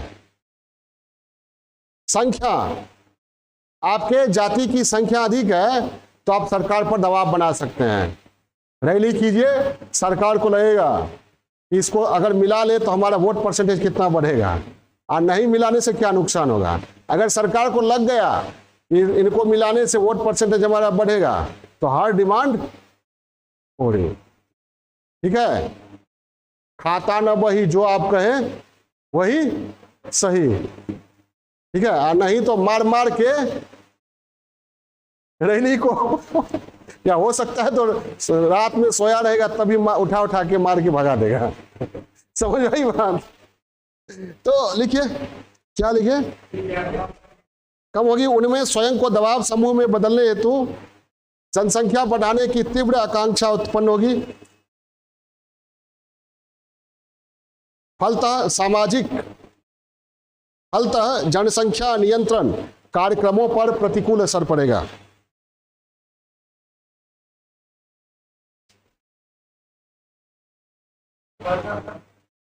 जनसंख्या नियंत्रण कार्यक्रमों पर प्रतिकूल असर पड़ेगा।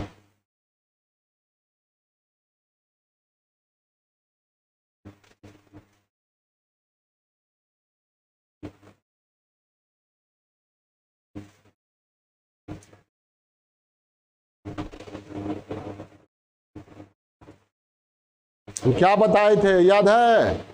जनगणना का जो आंकड़ा आया, हाल ही में आया था ना, इस पर वीडियो भी हम लोग ने बनाया था, यूट्यूब पर है ना वीडियो। बताए थे, याद है, कि 72 देश की जनसंख्या को जोड़ लिया जाए तब जितना होता है उतने उससे ज्यादा बच्चे पैदा लेते हैं भारत में हर साल। समझ आई बात? पैदा लेते हैं। ठीक है, हम लोग निरंतर प्रगतिशील हैं। ठीक है, अस्थिर नहीं है। चलिए लिख लिए ना। इसके बाद जब ये इससे क्या होगा, ये सब जो उथल पुथल होगा, आरक्षण की मांग, जनसंख्या बढ़ाने की कोशिश वगैरह, फिर राजनीति होगी, तो सामाजिक विभाजन और सामाजिक तनाव बढ़ेगा। ठीक है, देखिए, सामाजिक तनाव और विघटन को बढ़ावा मिलेगा।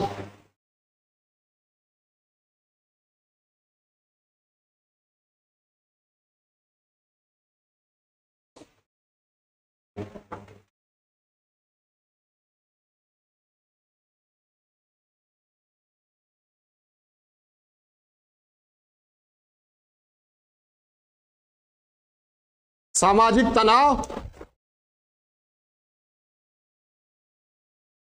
को, सामाजिक तनाव एवं सामाजिक विघटन को बढ़ावा मिलेगा। नेक्स्ट पॉइंट, क्षुद्र स्वार्थ आधारित राजनीति करने वाले, क्षुद्र स्वार्थ आधारित राजनीति करने वाले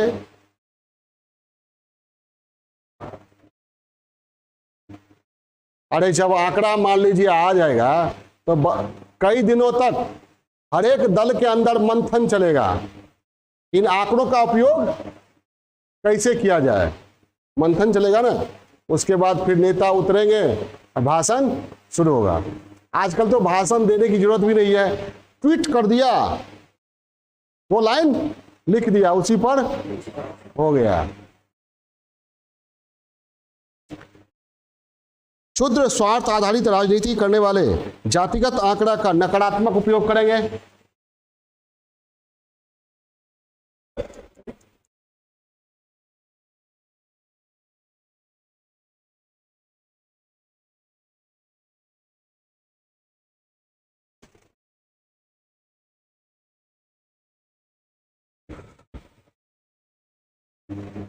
अब केंद्र सरकार की जो ओबीसी की लिस्ट है और राज्य सरकार की ओबीसी की लिस्ट, दोनों की अलग अलग है, तो इसलिए भी समस्याएं उत्पन्न होगी। ये भी लिख लीजिए, केंद्र की ओबीसी सूची अलग है, सेंट्रल स्टेट ओबीसी लिस्ट पर विवाद।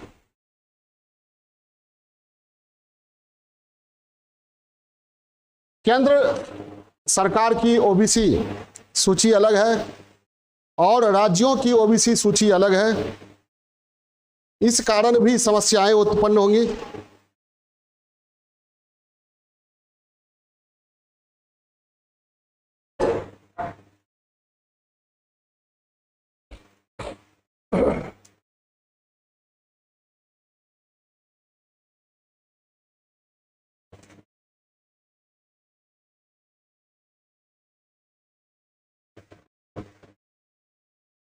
और जो जाति व्यवस्था है वो भारतीय समाज में कहा जाता है था नहीं। जैसे मेगास्थनीज ने यहाँ पर देखा तो क्या बताया, 7 जातियों का, और 7 जातियों का जो बताया है वो जाति नहीं वर्ग की तरह है, दार्शनिक, कृषक, शिल्पी, कारीगर, ये सब बताया है। समझ आई बात? तो कहा जाता है कि हमारे यहाँ जाति व्यवस्था उतना जटिल नहीं थी, ये अंग्रेज आए, अंग्रेजों ने डिवाइड एंड रूल की पॉलिसी पर अपनी राजनीति को आगे बढ़ाया, पूरे हिंदुस्तान को गुलाम बना लिया। ठीक है, तो इन लोगों ने जानबूझकर जाति आधारित जनगणना को आगे बढ़ाया, और एक बार जब जनगणना के रिकॉर्ड में किसी की जाति का उल्लेख हो गया तो क्या हो गया, फिर बदलना मुश्किल हो गया। जबकि इससे पहले जाति बदलती थी, जाति बदलती थी, जाति व्यवस्था गतिशील थी, लेकिन जब रिकॉर्ड में दर्ज हो गया तब बदलना मुश्किल हो गया। ठीक है, तो क्यों फिर से जातिगत जनगणना कराई जाए, इस रिकॉर्ड को ही खत्म किया जाए क्या? हाँ, फिर से उस रिकॉर्ड को और मजबूत करना, जिस रिकॉर्ड की शुरुआत किसने किया था, अंग्रेजों ने, उसको और हम लोग क्यों मजबूत करना चाहते हैं, इससे क्या हमारा हित होगा। सामाजिक आर्थिक विकास के कई रास्ते हैं। ठीक है, हम कोशिश करें कि अंतर जातीय विवाह, अंतर धार्मिक विवाह को बढ़ावा मिले, जाति तोड़ने का प्रयास करें, लेकिन इससे क्या होगा, जाति व्यवस्था और भी मजबूत होगी। नहीं, 4000 से कितना हो गया, 46 लाख। हम तो आंकड़ा पढ़े तो विश्वास, अभी तक विश्वास ही नहीं हो रहा है। हाँ, बीबीसी का वो था एक, ये इंफॉर्मेशन लेख या कुछ था, वो लाए हैं हम ये ग्रुप पर भी डाल देंगे। ठीक है, चलिए। 413 जाति थी महाराष्ट्र में, 400 समथिंग 13 ही शायद, और वहां पर 4 लाख से ज्यादा हो गया। अब पॉलिटिक्स करने वाले भी कंफ्यूज हो जाएंगे। बिहार सरकार ने कितना कोड बनाया है, कोडिंग किया है ना, कितना 200 प्लस 213 या 215, ऐसा ही ना। हाँ, और उसके बाद एक तो अन्य लिख दिया है। इसका मतलब क्या, उसमें जो नहीं आएगा उसको अन्य में, इसका मतलब सरकार समझती है इससे ज्यादा है, हाँ नहीं भी है तो लोग कहने का प्रयास करेगा। देखिए, कई विशेषज्ञ यह मानते हैं कि, नेक्स्ट पॉइंट, वही अंग्रेजों ने जो प्रयास किया, कई विशेषज्ञ यह मानते हैं कि अंग्रेजों की ओर से जनगणना, जाति आधारित जनगणना लागू करने के पहले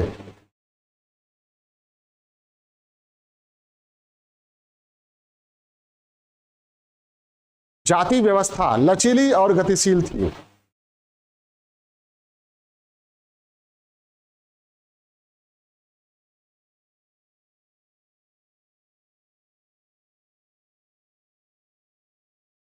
लेकिन अंग्रेज जब जातिगत जनगणना लेकर आए,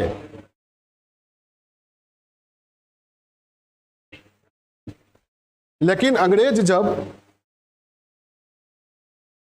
जातिगत जनगणना लेकर आए तो सब कुछ रिकॉर्ड में दर्ज हो गया।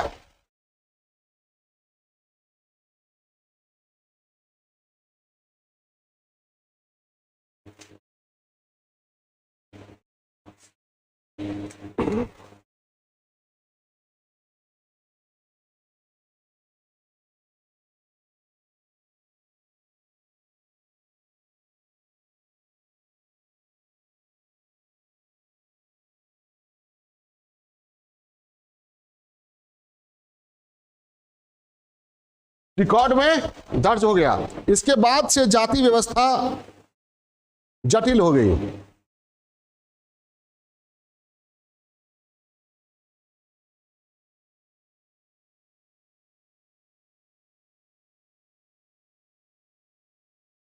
जाति व्यवस्था क्या हो गई, जटिल हो गई। और अब जनगणना होती है तो यह स्थिति और भी, ठीक है। अब 46 लाख का कहां क्या उपाय किया जाएगा, 46 लाख, ठीक है। ये अंधेर नगरी भारतेंदु हरिश्चंद्र की एक नाटक है लिखा हुआ, उसमें बाजार है, बाजार में ढेर सारा लोग अपना माल बेच रहे हैं, अपना गुड्स बेच रहे हैं, और बेचने के क्रम में ही हिंदुस्तान की कमजोरी पर टिप्पणी भी कर रहे हैं, ठीक है, हिंदुस्तान की कमजोरी पर टिप्पणी कर रहे हैं। जैसे जो सब्जी वाली है, फल वाली, वो कहती है ले लो हिंदुस्तान का मेवा फुट और बैर। फुट और बैर, फुट समझ ना, फुट फल होता है ना, अब बैर भी फल होता है। या फुट मतलब आपस में कलह, हिंदुस्तान का मेवा यही है, यहाँ कुछ नहीं मिलता है, कलह, कलह होता है ना। और हलवाई कहता है ऐसी जात हलवाई जिसके 36 कौम है भाई। मतलब भारतेंदु हरिश्चंद्र ने अपनी रचना में कह दिया कि ये जाति व्यवस्था कितना घातक है। एक जाति में भी कई जाति है, एक जाति में भी कई जाति है। राजपूत है तो उसमें कई राजपूत है, यादव है तो कई यादव है, पनिया वर्ग है तो उसमें कई है, और उसमें भी क्षेत्र के आधार पर, ये अवधिया है, ये मधेसिया है। समझ आई बात? तो इतना विभाजन है हिंदुस्तान का। और गांवों में जो सामाजिक संरचना है गांवों की, वो क्या है? जाति के आधार पर।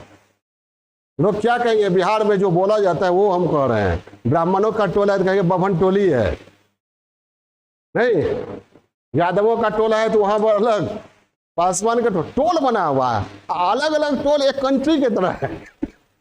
हर एक टोल का अपना संविधान है, नहीं समझे? और अलग टोले, अलग टोला जो है, अलग अलग टोले का बाउंड्री है। और हिंदुस्तान पाकिस्तान में जितना झगड़ा नहीं होता होगा उतना झगड़ा, ठीक है। महिला चल फणीश्वर नाथ रेणु की एक पुस्तक है, उपन्यास है, कहीं पढ़िएगा, उसमें दिखाया गया है टोलों की राजनीति किस तरह चलती है गांव में, ठीक है। इसलिए कहा जाता है शहरीकरण, नगरीकरण होगा, औद्योगिकरण होगा तो जाति व्यवस्था टूटेगी। लेकिन ये गांव की मानसिकता लेकर जो लोग शहरों में आते हैं वो भी खोजते हैं जमीन लेने से पहले कि हमारा जात भाई कहां पर ज्यादा है, ठीक है। मुस्लिम है तो हिंदुओं के बीच में नहीं लेगा, हिंदू है तो मुस्लिम के बीच में नहीं लेगा। इसी तरह अलग अलग जाति के लोग देख सुनकर लेने का प्रयास करते हैं। तो जाति व्यवस्था क्या होगी? जटिल होगी, और जनगणना होती है तो यह स्थिति और भी जटिल होगी। ये क्या था? अभी हम लोग क्या पढ़ रहे थे? पहले आप लोगों ने क्या पढ़ा? पहले तो आप लोग जाति समझे, वर्ण समझे, वर्ग समझे। आदर्श रूप में भारतीय समाज में जाति व्यवस्था नहीं थी।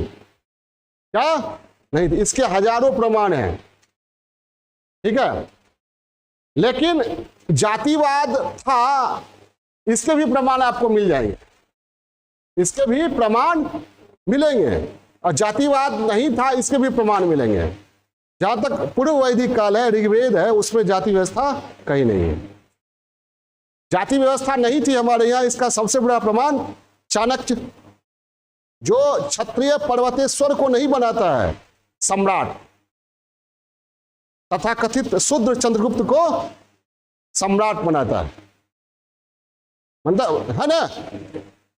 और पर्वतेश्वर को पूरे एक कूटनीति से के तहत उसका वध चाणक्य करवा देते हैं। और जातिवाद था, इसका भी प्रूफ मिलता है। एकलव्य का उदाहरण है, क्या एकलव्य का उदाहरण है। कर्ण के साथ भेदभाव हुआ, रश्मि रथी की लाइन जो है, ठीक है, जाति जाति जाति रटते जिनकी पूंजी केवल पाखंड, ठीक है, मैं क्या जानू जाति, जाति है केवल मेरे भुजदंड। कर्ण जब ललकारता है अर्जुन को, उनके भाइयों को, आओ रंगभूमि में, आओ हमारे साथ लड़ो, हमसे जीतो तब हम समझेंगे तुम श्रेष्ठ धनुर्धर हो। तब लोग पूछते हैं कि जाति क्या है। रश्मि रथी में रामधारी सिंह दिनकर ने कर्ण पर ही लिखा है, कर्ण के जीवन में क्या पीड़ा कर्ण की थी। कर्ण के सहारे उन्होंने, रामधारी सिंह दिनकर ने भारतीय समाज में दलितों, ठीक है, पिछड़ों की क्या पीड़ा थी उसको व्यक्त किया। देखिए, तो ये अभी तक आपने जाति वर्ण वर्ग पढ़ा, ठीक है। भारतीय समाज में आदर्श रूप में जाति व्यवस्था नहीं थी, जाति व्यवस्था का पोषण नहीं किया गया था।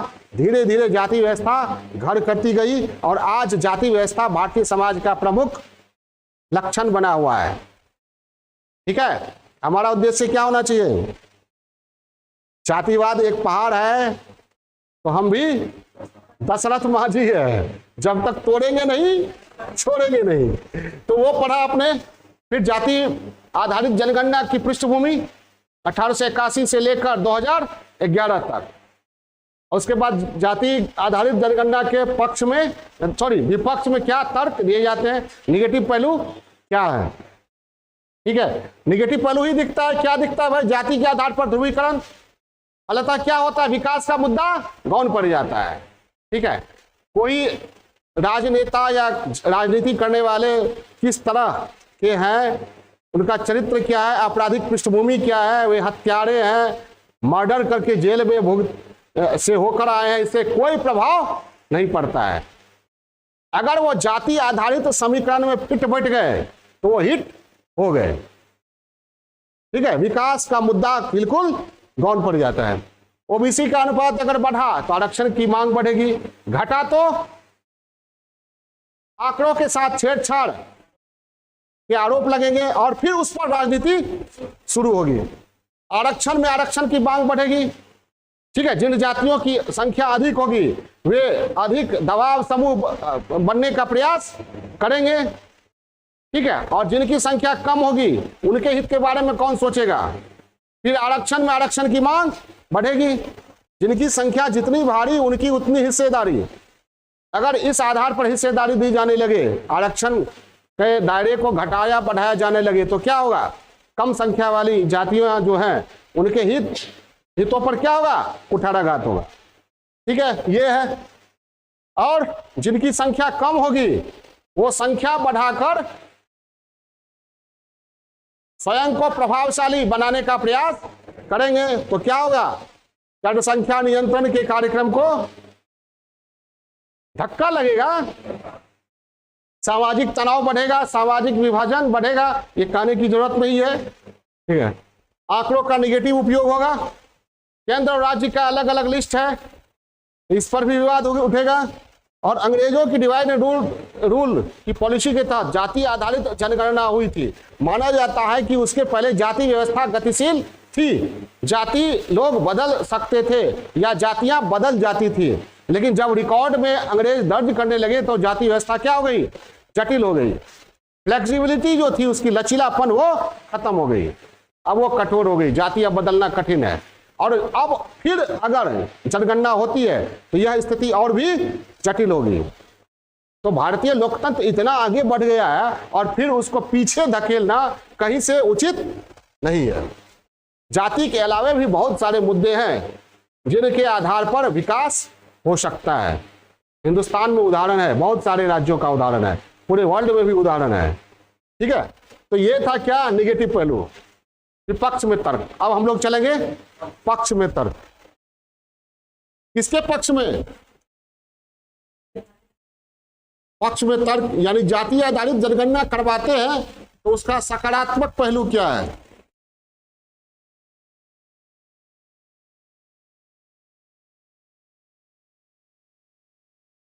जाति खत्म होगा कि नहीं? हाँ, खत्म होगा? काहे नहीं खत्म होगा? अब ये क्यों कहते नहीं? मेरा स्टूडेंट नहीं बोले, हमेशा पॉजिटिव रहिए, खत्म होगा। टाइम क्यों लगेगा? बोलिए, हम खत्म करेंगे। खत्म करने की प्रक्रिया हमसे शुरू होगी। ये एटीट्यूड रखिए। ठीक है, अब मरियल की तरह सोच मत रखिए नहीं होगी। ये जवान है, लौट कर आएगा। युवा व्यक्ति के बारे में कहा जाता है ये युवा है, लौट कर आएगा। जो वृद्ध हो जाता है सोचता है अब हमसे नहीं होगा, वो वापस चला जाता है। तो मानसिकता जो है युवा वाला रखिए, नहीं मत बोलिए। हाँ, विपिन ब्रेक देके ये करो, 2 घंटे के बाद जाति खत्म हो जाएगी, 8 बजे के बाद। हाँ। एक मिनट, मैंने बताया आप लोगों को कि आजादी या स्वतंत्रता जो है उसका 3 डायमेंशन है। एक डायमेंशन क्या है? फिजिकल फ्रीडम, दूसरा क्या है? साइकोलॉजिकल फ्रीडम, और तीसरा होता है स्पिरिचुअल। स्पिरिचुअल फ्रीडम को समझना थोड़ा सा टफ है। फिजिकल और साइकोलॉजिकल तो समझते हैं ना, फिजिकली आप फ्री है, फ्रीडम आप अचीव किए हैं, लेकिन साइकोलॉजिकल फ्री होने की जरूरत है। साइकोलॉजिकल फ्रीडम किससे? जातिवाद से, संप्रदायवाद से, ठीक, फ्रीडम रीजनलिज्म से, और उस चीज से जो मनुष्य और मनुष्य के बीच विभाजन पैदा करता है, जो मनुष्य को मनुष्य के रूप में देखने से रोकता है, ठीक है, जो शोषण और भेदभाव को बढ़ावा देता है, वो मानसिकता जो है उससे मुक्ति पाना जरूरी है। चलिए